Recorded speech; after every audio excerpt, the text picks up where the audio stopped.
ನಮಸ್ತೆ ಸ್ನೇಹಿತರೆ, ಇವತ್ತು ನಾವು ತೃತೀಯ BA ರಾಜ್ಯಶಾಸ್ತ್ರ ಭಾರತ ಸಂವಿಧಾನ ಮತ್ತು ಸರಕಾರ ಕೋರ್ಸ್ 3ರಲ್ಲಿ ಈಗಾಗಲೇ ನಾವು ಬ್ಲಾಕ್ 1ರಲ್ಲಿ ಬರುವಂತಹ ಮುಖ್ಯವಾದ ಪ್ರಶ್ನೆಗಳನ್ನು ನೋಡಿಕೊಂಡಿದ್ದೇವೆ.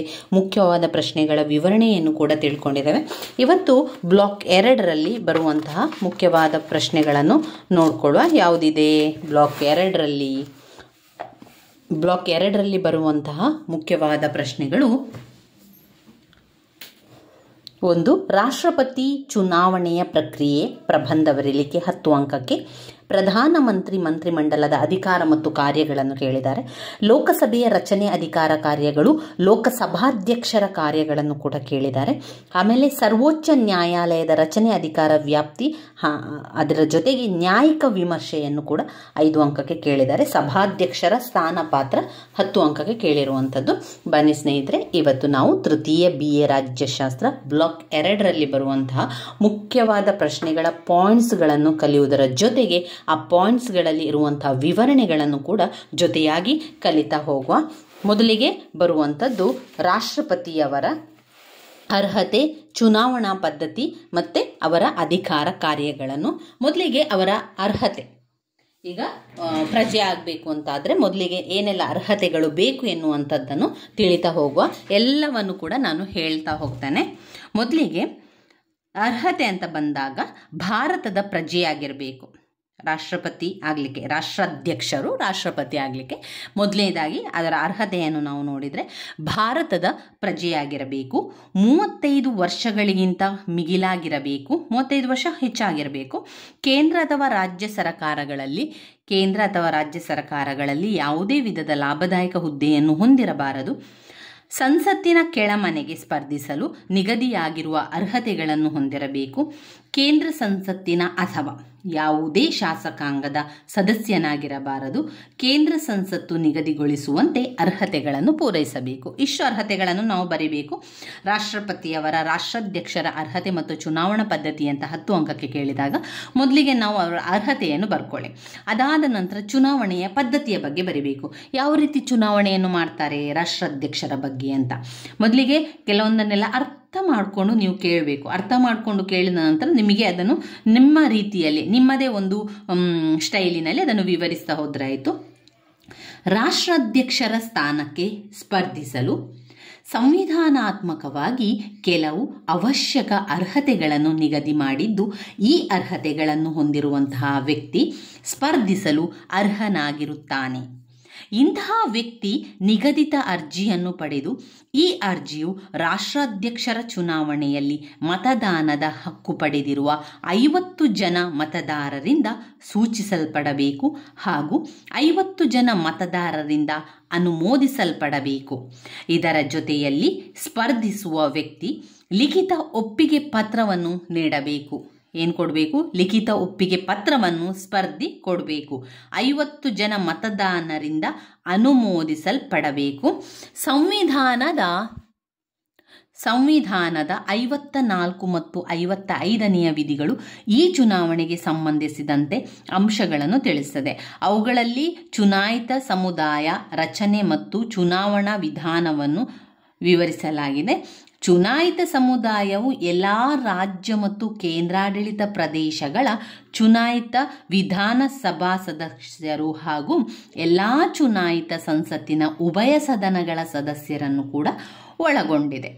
ಈ ಚುನಾವಣೆಯಲ್ಲಿ ಎಲ್ಲ ರಾಜ್ಯಗಳಿಗೂ ಸಾಧ್ಯವಾದಲ್ಲಿ ಸಮಾನ ಪ್ರಾತಿನಿಧ್ಯತೆ ನೀಡುವ ದೃಷ್ಟಿಯಿಂದ ಏಕಮತ ವರ್ಗಾವಣಾ ಪ್ರಮಾಣಾನುಗುಣ ಪದ್ಧತಿಯನ್ನು ಅಳವಡಿಸಿಕೊಳ್ಳಲಾಗಿದೆ. ಇದರಲ್ಲಿ 3 ರೀತಿಯ ಒಂದು ಆಯ್ಕೆಯನ್ನು ಮಾಡುವಂಥದ್ದು ಕಾಣ್ಬೋದು. ಚುನಾವಣೆಯ ಪದ್ಧತಿಯನ್ನು ಹೇಳ್ತಾ ಹೋಗುವ. ಈ ಚುನಾವಣೆಯ ಪದ್ಧತಿಯಲ್ಲಿ 3 ಅಂಶಗಳು ಮುಖ್ಯವಾಗಿರುವಂಥದ್ದು. ಮೊದಲನೆಯದಾಗಿ ವಿಧಾನಸಭಾ ಸದಸ್ಯರುಗಳು ಮತ ಚಲಾಯಿಸುವಂಥದ್ದು. ಮೊದಲನೆಯದು ಯಾವುದು? ವಿಧಾನಸಭಾ ಸದಸ್ಯರು ಮತ ಚಲಾಯಿಸುವುದು. ಎರಡನೆಯದು ಸಂಸತ್ತಿನ ಸದಸ್ಯರು ಮತ ಚಲಾಯಿಸುವಂಥದ್ದು.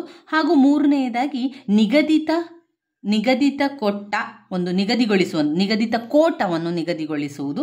ಈ 3 ಅಂಶಗಳು ಚುನಾವಣೆಯ ಪದ್ಧತಿಯಲ್ಲಿ ಬರುವಂತಹ ಅಂಶಗಳು.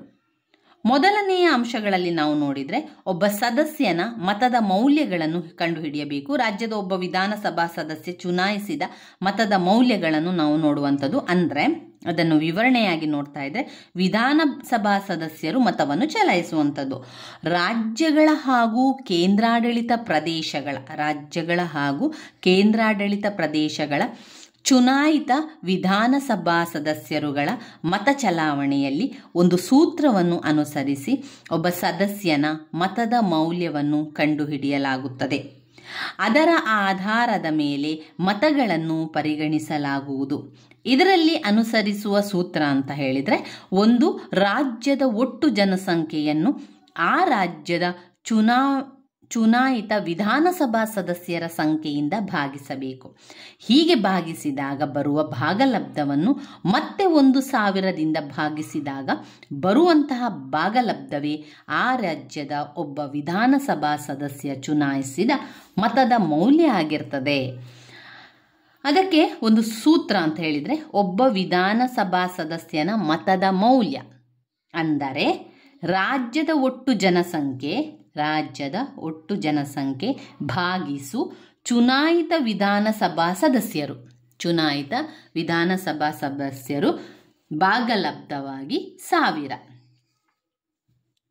ಎರಡನೆಯದಾಗಿ, ಸಂಸತ್ತಿನ ಚುನಾಯಿತ ಸದಸ್ಯರುಗಳು ಚುನಾಯಿಸಿದ ಮತಗಳ ಮೌಲ್ಯವನ್ನು ಕಂಡುಹಿಡಿಯುವ ವಿಧಾನವೆಂದರೆ, ಎಲ್ಲ ರಾಜ್ಯ ಹಾಗೂ ಕೇಂದ್ರಾಡಳಿತ ಪ್ರದೇಶಗಳ ಚುನಾಯಿತ ವಿಧಾನಸಭಾ ಸದಸ್ಯರುಗಳಿಗೆ ನಿಗದಿಯಾಗಿರುವಂತೆ ಒಟ್ಟು ಮತಗಳ ಸಂಖ್ಯೆಯನ್ನು ಚುನಾಯಿತ ಉಭಯ ಸದನಗಳ ಸಂಸತ್ತು ಸದಸ್ಯರ ಸಂಖ್ಯೆಯಿಂದ ಭಾಗಿಸಿದಾಗ ಬರುವಂತಹ ಭಾಗಲಬ್ಧವೇ ಒಬ್ಬ ಸಂಸತ್ತಿನ ಸದಸ್ಯನ ಮತದ ಮೌಲ್ಯವಾಗುತ್ತದೆ. ಒಬ್ಬ ಚುನಾಯಿತ ಸಂಸತ್ ಸದಸ್ಯನ ಮತದ ಮೌಲ್ಯ ಎಲ್ಲ ಚುನಾಯಿತ ವಿಧಾನಸಭಾ ಸದಸ್ಯರಿಗೆ ನಿಗದಿಯಾಗಿರುವ ಮತಗಳ ಸಂಖ್ಯೆ ಭಾಗಿಸು ಚುನಾಯಿತ ಸಂಸತ್ತಿನ ಸದಸ್ಯರ ಸಂಖ್ಯೆ. ಅಂದರೆ ಆ ಒಂದು ಉತ್ತರ ನಮಗೆ ಸಿಗುವಂಥದ್ದು. ಮೂರನೆಯದಾಗಿ, ಕೋಟವನ್ನು ನಿಗದಿಗೊಳಿಸುವಂಥದ್ದು. ಮೂರನೇ ಕೋಟ ನಿಗದಿಗೊಳಿಸುವಂಥದ್ದು. ನಿಮಗೆ ಇದು ಅಷ್ಟು ಸ್ಪಷ್ಟ ಆಗಿಲ್ಲ ಅಂತಾದರೆ ಆ 3 ಅಂಶಗಳನ್ನು ನೀವು ಬರಿಬೇಕಾಗ್ತದೆ. ಯಾವುದೆಲ್ಲ? ವಿಧಾನಸಭಾ ಸದಸ್ಯರುಗಳು ಮತ ಚಲಾಯಿಸುವಂಥದ್ದು, 2 ಸಂಸತ್ತಿನ ಸದಸ್ಯರು ಮತ ಚಲಾಯಿಸುವಂಥದ್ದು, 3 ನಿಗದಿತ ಕೋಟವನ್ನು ನಿಗದಿಗೊಳಿಸುವಂಥದ್ದು. ಈ 3 ಅಂಶಗಳನ್ನು ಬರೆಯಿರಿ. ನಿಗದಿತ ಕೋಟ ಅಂತ ಹೇಳಿದರೆ, ನಿಗದಿತ ಕೋಟ ನಿಗದಿಗೊಳಿಸುವಂಥದ್ದು ಅಂದರೆ ಚಲಾಯಿಸಿರುವಂತಹ ಒಟ್ಟು ಮತಗಳನ್ನು ಇಂತಿಷ್ಟು ಮತಗಳನ್ನು ಪಡೆದರೆ ಮಾತ್ರ ಜಯಗೊಳಿಸಲು ಸಾಧ್ಯ ಅಂತ ಇರ್ತದಲ್ವಾ. ಹೇಗೆಂದರೆ, ಚಲಾಯಿಸಲ್ಪಟ್ಟಿರುವಂಥ ಒಟ್ಟು ಕ್ರಮಬದ್ಧವಾದ ಮತಗಳನ್ನು ಆಯ್ಕೆ ಆಗಬೇಕಾಗಿರುವ ಸಂಖ್ಯೆಗೆ ಒಂದನ್ನು ಸೇರಿಸಿ ಭಾಗಿಸಿದಾಗ ಬರುವ ಭಾಗಲಬ್ಧಕ್ಕೆ ಒಂದನ್ನು ಸೇರಿಸಿದಾಗ ಬರುವಂತಹ ಮತಗಳ ಸಂಖ್ಯೆಯೇ ನಿಗದಿತ ಕೋಟವಾಗ್ತದೆ. ನಿಗದಿತ ಕೋಟ ಅಂದರೆ ಒಟ್ಟು ಕ್ರಮಬದ್ಧ ಮತಗಳ ಸಂಖ್ಯೆ ಭಾಗಿಸು ಆಯ್ಕೆ ಆಗಬೇಕಾಗಿರುವ ಸಂಖ್ಯೆ ಪ್ಲಸ್ 1 +1 ಅಂತ ಹಾಕುವಂಥದ್ದು. ಚುನಾವಣೆ ಮುಕ್ತಾಯಗೊಂಡ ನಂತರ ಮತ ಎಣಿಕೆ ಪ್ರಾರಂಭ ಆಗ್ತದೆ. ಯಾವುದಾದರೂ ಅಭ್ಯರ್ಥಿ ಮೊದಲ ಸುತ್ತಿನ ಮತ ಎಣಿಕೆಯಲ್ಲಿ ನಿಗದಿಗೊಳಿಸಿರುವಂಥ ಮತಗಳನ್ನಷ್ಟು ಪಡೆದರೆ ಅವನು ಜಯಶಾಲಿ ಅಂತ ಘೋಷಣೆ ಮಾಡ್ತಾರೆ. ಒಂದು ವೇಳೆ ಯಾರೇ ಆಗಲಿ ನಿಗದಿಗೊಳಿಸಿದಂತಹ ಸಂಖ್ಯೆಗಿಂತ ಹೆಚ್ಚು ಬರಲಿಲ್ಲ ಅಂತ ಆದರೆ ಎರಡನೆಯ ಹಾಗೂ ಮುಂದಿನ ಸುತ್ತಿಗೆ ಹಾಕ್ತಾರೆ. ಮತವನ್ನು ಎಣಿಸುವಂಥದ್ದು ಮುಂದಿನ ಸುತ್ತಿಗೆ ಹಾಕುವಂಥದ್ದು. ಮುಂದಿನ ಸುತ್ತಿಗೆ ಹಾಕುವುದು ಪ್ರಾರಂಭ ಆಗ್ತದೆ. ಎರಡನೆಯ ಸುತ್ತಿನಲ್ಲಿ ಯಾರು ಮೊದಲ ಸುತ್ತಿನ ಮತ ಎಣಿಕೆಯಲ್ಲಿ ಕಡಿಮೆ ಮೊದಲ ಆದ್ಯತೆಯ ಮತಗಳನ್ನು ಪಡೆದಿರುತ್ತಾರೆಯೋ ಅವರ ಮತಗಳನ್ನು ಎರಡನೆಯ ಸುತ್ತಿನಲ್ಲಿ ಮತ್ತೆ ಮರು ಹಂಚಿಕೆ ಮಾಡಲಾಗುತ್ತದೆ. ಅಂದರೆ ಮೊದಲ ಸುತ್ತಿನಲ್ಲಿ ಕನಿಷ್ಠ ಮತ ಪಡೆದಿರುವ ವ್ಯಕ್ತಿಯ ಮತಪತ್ರಗಳಲ್ಲಿ ಇತರ ಅಭ್ಯರ್ಥಿಗಳಿರುವ ಎರಡನೆಯ ಆದ್ಯತೆಯ ಮತವನ್ನು ಪರಿಗಣಿಸಿ ಉಳಿದ ಅಭ್ಯರ್ಥಿಗಳಿಗೆ ಮರು ಹಂಚಿಕೆ ಮಾಡಲಾಗ್ತದೆ. ಹೀಗೆ ನಿಗದಿತ ಕೋಟವನ್ನು ಯಾರಾದರೂ ಪಡೆಯುವವರೆಗೂ 3, 4, 5 ಆ ರೀತಿ ಸುತ್ತಿನ ಎಣಿಕೆಯನ್ನು ಮುಂದುವರಿಸಲಾಗ್ತದೆ. ಇನ್ನು ಬರುವಂಥದ್ದು ರಾಷ್ಟ್ರಾಧ್ಯಕ್ಷರ ಅವಧಿ ಮತ್ತು ಪದಚ್ಯುತಿ. ಅವಧಿ ಅಂತ ನೋಡಿದರೆ 5 ವರ್ಷಗಳ ಅವಧಿಗೆ ಆಯ್ಕೆಯಾಗಿರುತ್ತಾರೆ. ಇದನ್ನು ಅವರು ಪ್ರಮಾಣ ವಚನ ಸ್ವೀಕರಿಸಿದ ದಿನದಿಂದ ಪರಿಗಣಿಸಲಾಗುತ್ತದೆ. ಎಷ್ಟು ಬಾರಿ ಬೇಕಾದರೂ ಮರು ಆಯ್ಕೆಯಾಗಬಹುದು. ಇದಕ್ಕೆ ಯಾವುದೇ ನಿರ್ಬಂಧ ಇಲ್ಲ. ರಾಷ್ಟ್ರಾಧ್ಯಕ್ಷರು ಆಯ್ಕೆಯಾಗಲಿಕ್ಕೆ ನಿರ್ಬಂಧ ಇಲ್ಲ. ಆದಾಗ್ಯೂ ಇದುವರೆಗೆ 2 ಬಾರಿಗಿಂತ ಹೆಚ್ಚು ಯಾರೂ ಆಯ್ಕೆಯಾಗಿಲ್ಲ. 5 ವರ್ಷಗಳಿಗಿಂತ ಮುಂಚಿತವಾಗಿ ರಾಷ್ಟ್ರಾಧ್ಯಕ್ಷರು ಸ್ವತಃ ರಾಜೀನಾಮೆ ಕೂಡ ನೀಡಬಹುದು. ಅಥವಾ ಅಕಾಲದಲ್ಲಿ ಮರಣಕ್ಕೆ ತುತ್ತಾದರೆ ಅಥವಾ ಪದಚ್ಯುತಿಗೊಂಡಾಗ ತಕ್ಷಣ ಉಪರಾಷ್ಟ್ರಪತಿಯು ಆ ಸ್ಥಾನವನ್ನು ತುಂಬುತ್ತಾರೆ. ಈ ಸ್ಥಾನ ಖಾಲಿಯಾದ 6 ತಿಂಗಳ ಒಳಗೆ ಚುನಾವಣೆಯನ್ನು ನಡೆಸಬೇಕು. ರಾಷ್ಟ್ರಾಧ್ಯಕ್ಷರು ರಾಜೀನಾಮೆ ನೀಡುವುದಾದರೆ ಅವರ ರಾಜೀನಾಮೆಯ ಪತ್ರವನ್ನು ಉಪರಾಷ್ಟ್ರಪತಿಗೆ ಕಳಿಸಬೇಕು. ಪದಚ್ಯುತಿ ಅಥವಾ ಮಹಾಭಿಯೋಗವನ್ನು ಹೇಗೆ ಮಾಡ್ತಾರೆ? ರಾಷ್ಟ್ರಾಧ್ಯಕ್ಷರು ಅವರ 5 ವರ್ಷಗಳ ಅವಧಿಗೆ ಮುಂಚಿತವಾಗಿ ಪದಚ್ಯುತಗೊಳಿಸಬಹುದು. ಸಂವಿಧಾನದ 61ನೇ ವಿಧಿಯ ಅನ್ವಯ ರಾಷ್ಟ್ರಾಧ್ಯಕ್ಷರು ಸಂವಿಧಾನದ ಉಲ್ಲಂಘನೆ ಮಾಡಿದಾಗ ಸಂಸತ್ತು ಮಹಾಭಿಯೋಗದ ಮೂಲಕ ಪದಚ್ಯುತಗೊಳಿಸುವ ಅಧಿಕಾರವನ್ನು ಹೊಂದಿದೆ. ಇದಕ್ಕೆ ಯಾವುದಾದರೂ ಸದನದ ಒಟ್ಟು ಸದಸ್ಯರ ಸಂಖ್ಯೆ 1/4 ಸದಸ್ಯರು ಒಂದು ನಿರ್ಣಯವನ್ನು ಮಂಡಿಸಿ ಅದರಲ್ಲಿ ಇಂತಹ ಕಾರಣಕ್ಕಾಗಿ ಅಥವಾ ಇಂಥ ಸಂವಿಧಾನ ಉಲ್ಲಂಘನೆಗಾಗಿ ರಾಷ್ಟ್ರಾಧ್ಯಕ್ಷರು ಪದಚ್ಯುತಗೊಳಿಸಬೇಕು ಎಂಬುದನ್ನು ಸ್ಪಷ್ಟಪಡಿಸಿರಬೇಕು. ಈ ನಿರ್ಣಯ ಮಂಡಿಸುವ 14 ದಿನಗಳ ಪೂರ್ವಭಾವಿ ನೋಟಿಸನ್ನು ರಾಷ್ಟ್ರಾಧ್ಯಕ್ಷರಿಗೆ ನೀಡಬೇಕು. ಹೀಗೆ ಮಂಡಿತವಾದಂತಹ ನಿರ್ಣಯವು ಆ ಸದನದ ಒಟ್ಟು ಸದಸ್ಯರ ಸಂಖ್ಯೆ 3/2 ಸದಸ್ಯರು ಒಪ್ಪಿಗೆ ಇದ್ದು ನೀಡಿದರೆ ಆ ಸದನದ ಒಪ್ಪಿಗೆ ಪಡೆಯುತ್ತದೆ. ನಂತರ ಈ ಸದನದ ಒಪ್ಪಿಗೆ ಪಡೆದ ಪದಚ್ಯುತಿ ನಿರ್ಣಯವು ಮತ್ತೊಂದು ಸದನದಲ್ಲಿ ವಿಚಾರಣೆಗೊಳಪಡಬೇಕು. ಈ ವಿಚಾರಣೆಯಲ್ಲಿ ರಾಷ್ಟ್ರಾಧ್ಯಕ್ಷರು ಸ್ವತಃ ತಾವೇ ಆಪಾದನೆಯ ಬಗ್ಗೆ ಸ್ಪಷ್ಟೀಕರಣವನ್ನು ನೀಡಬೇಕು ಅಥವಾ ಅವರ ವಕೀಲರಿಂದ ತಮ್ಮ ವಾದವನ್ನು ಮಂಡಿಸಬಹುದು. ಈ ವಿಚಾರಣೆಯ ನಂತರ ಆ ಸದನವು ತನ್ನ ಒಟ್ಟು ಸದಸ್ಯರ ಸಂಖ್ಯೆಯ 3/2 ಸದಸ್ಯರಿಂದ ಒಪ್ಪಿಗೆ ನೀಡಿದ್ದಾದರೆ ರಾಷ್ಟ್ರಾಧ್ಯಕ್ಷರು ಪದಚ್ಯುತಗೊಳ್ಳುತ್ತಾರೆ. ಇದುವರೆಗೆ ಯಾವ ಅಧ್ಯಕ್ಷರ ವಿರುದ್ಧವೂ ಈ ಮಹಾಭಿಯೋಗವನ್ನು ಪ್ರಯೋಗಿಸಿಲ್ಲ. ಅಲ್ಲದೆ ಇದು ಸುಲಭ ಸಾಧ್ಯವಲ್ಲ, ಅನುಷ್ಠಾನಗೊಳಿಸುವುದು ಕೂಡ ಕಷ್ಟ ಸಾಧ್ಯ. ಇದೇ ಆಧಾರದ ಮೇಲೆ ಅನೇಕ ಟೀಕೆಗಳು ಕೂಡ ಬರ್ತದೆ ಅಂತ ನಾವು ಗೊತ್ತುಪಡಿಸಬೇಕು ಅಥವಾ ನಾವು ತಿಳ್ಕೊಳ್ಬೇಕು. ನಾವು ಇಲ್ಲಿ ಅವರು ರಾಷ್ಟ್ರಾಧ್ಯಕ್ಷರ ಚುನಾವಣಾ ಪದ್ಧತಿ ಅಂತ ಕೇಳಿದರೆ ನಾವು ಸಂಪೂರ್ಣವಾಗಿ ಆ 3 ಅಂಶಗಳನ್ನು ಇಟ್ಕೊಂಡು ವಿವರಿಸ್ತಾ ಹೋಗಿ, ಇನ್ನು ರಾಷ್ಟ್ರಾಧ್ಯಕ್ಷರ ಅಧಿಕಾರ ಮತ್ತು ಕಾರ್ಯ ಅಂತ ಬಂದಾಗ ಅದಕ್ಕೆ ಪ್ರತ್ಯೇಕವಾದ ಕಾರ್ಯಗಳಿದೆ. ಅದು ಯಾವುದೆಲ್ಲ ಅಂತ ಹೇಳಿದರೆ ಕಾರ್ಯಾಂಗೀಯ ಅಧಿಕಾರಗಳು, ಶಾಸನೀಯ ಅಧಿಕಾರಗಳು, ಅಧಿವೇಶನವನ್ನು ಕರೆಯುವ ಮುಂದೂಡು ಮಾಡುವ ವಿಸರ್ಜನಾಧಿಕಾರ, ಅಧಿವೇಶನವನ್ನು ಉದ್ದೇಶಿಸಿ ಭಾಷಣ ಮಾಡುವುದು, ಸದಸ್ಯರನ್ನು ನಾಮಕರಣ ಮಾಡುವ ಅಧಿಕಾರ, ಶಾಸನಗಳಿಗೆ ಒಪ್ಪಿಗೆ ನೀಡುವ ಅಧಿಕಾರ, ಸುಗ್ರೀವಾಜ್ಞೆಯನ್ನು ಹೊರಡಿಸುವ ಅಧಿಕಾರ. ಮೂರನೆಯದು ಹಣಕಾಸು ಅಧಿಕಾರದ ಮೇಲೆ 4ನೇದು ನ್ಯಾಯಾಂಗೀಯ ಅಧಿಕಾರ, 5 ಮಿಲಿಟರಿ ಅಧಿಕಾರ, ಒಟ್ಟು ಮತ್ತೆ 6ನೇದು ತುರ್ತು ಪರಿಸ್ಥಿತಿಯ ಅಧಿಕಾರ. ಒಟ್ಟು 6 ಪಾಯಿಂಟ್ಸ್ಗಳನ್ನು ನಾವು ರಾಷ್ಟ್ರಾಧ್ಯಕ್ಷರ ಅಧಿಕಾರ ಮತ್ತು ಕಾರ್ಯಗಳಲ್ಲಿ ಓದಬೇಕಾಗಿರುವಂಥದ್ದು. ತುಂಬಾ ಇಂಪಾರ್ಟೆಂಟ್ ಆಗಿರುವಂಥ ಪ್ರಶ್ನೆ, ಸ್ಕಿಪ್ ಮಾಡಬೇಡಿ. ರಾಷ್ಟ್ರಾಧ್ಯಕ್ಷರ ಅಧಿಕಾರ ಮತ್ತು ಕಾರ್ಯಗಳನ್ನು ಹಲವು ಬಾರಿ ಹಲವು ಪ್ರಶ್ನೆ ಪತ್ರಿಕೆಯಲ್ಲಿ ತುಂಬಾ ಸಲ ಕೊಟ್ಟಿರುವಂತಹ ಪ್ರಶ್ನೆ. ರಾಷ್ಟ್ರಾಧ್ಯಕ್ಷರ ಅಥವಾ ರಾಷ್ಟ್ರಪತಿಯವರ ಅಧಿಕಾರ ಮತ್ತು ಕಾರ್ಯಗಳು, ನಾವು ಅದನ್ನು ನೋಡ್ತಾ ಹೋಗುವ. ಪಾಯಿಂಟ್ಸ್ಗಳನ್ನು ಸರಿಯಾಗಿ ಅರ್ಥ ಮಾಡ್ಕೊಳ್ಳಿ. 6 ಪಾಯಿಂಟ್ಸ್ಗಳಿದೆ. 1 ಕಾರ್ಯಾಂಗೀಯ ಅಧಿಕಾರಗಳು, 2 ಶಾಸನೀಯ ಅಧಿಕಾರಗಳು, 3 ಹಣಕಾಸು ಅಧಿಕಾರಗಳು, 4 ನ್ಯಾಯಾಂಗೀಯ ಅಧಿಕಾರಗಳು, 5 ಮಿಲಿಟರಿ ಅಧಿಕಾರಗಳು, 5 ಯಾವುದು ಮಿಲಿಟರಿ ಅಧಿಕಾರಗಳು, 6 ತುರ್ತು ಪರಿಸ್ಥಿತಿಯ ಅಧಿಕಾರಗಳು. ತುರ್ತು ಪರಿಸ್ಥಿತಿಯನ್ನು ಹೇಳುವಂಥದ್ದು ರಾಷ್ಟ್ರಾಧ್ಯಕ್ಷರೇ. ಅದಕ್ಕೆ ಎಲ್ಲ ರೀತಿಯ ಸೂಚನೆಗಳನ್ನು ನೀಡುವುದು ರಾಷ್ಟ್ರಾಧ್ಯಕ್ಷರಾಗಿರ್ತಾರೆ. ತುರ್ತು ಪರಿಸ್ಥಿತಿಯ ಅಧಿಕಾರಗಳು.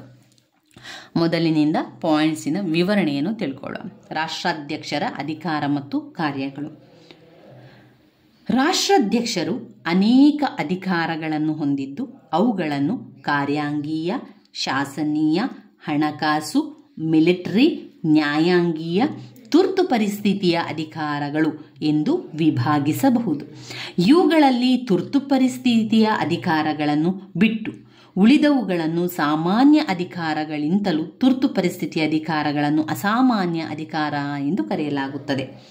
ಮೊದಲನೆಯ ಕಾರ್ಯ ಕಾರ್ಯಾಂಗೀಯ ಅಧಿಕಾರ.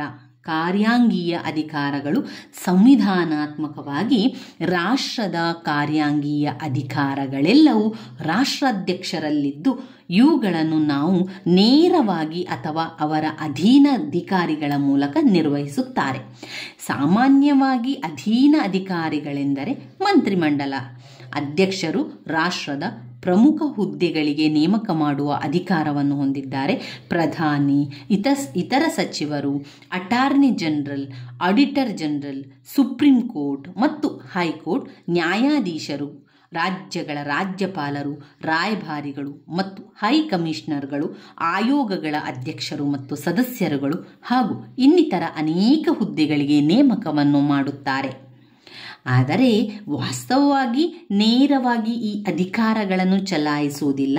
ಪ್ರಧಾನಿಯ ನೇಮಕದಲ್ಲಿ ಅಧ್ಯಕ್ಷರು ಸಾಮಾನ್ಯವಾಗಿ ಚುನಾವಣೆಯಲ್ಲಿ ಬಹುಮತ ಪಡೆದ ಪಕ್ಷದ ನಾಯಕರನ್ನು ಸರಕಾರ ರಚಿಸುವಂತೆ ಆಹ್ವಾನ ನೀಡುವುದು ಅವರ ಕಾರ್ಯ. ಆಕಸ್ಮಿಕವಾಗಿ ಯಾವುದೇ ಪಕ್ಷವು ಬಹುಮತ ಪಡೆಯದಿದ್ದಾಗ ಅವರು ತಮ್ಮ ವಿವೇಚನಾಧಿಕಾರವನ್ನು ಚಲಾಯಿಸಲು ಅವಕಾಶವಿರುತ್ತದೆ.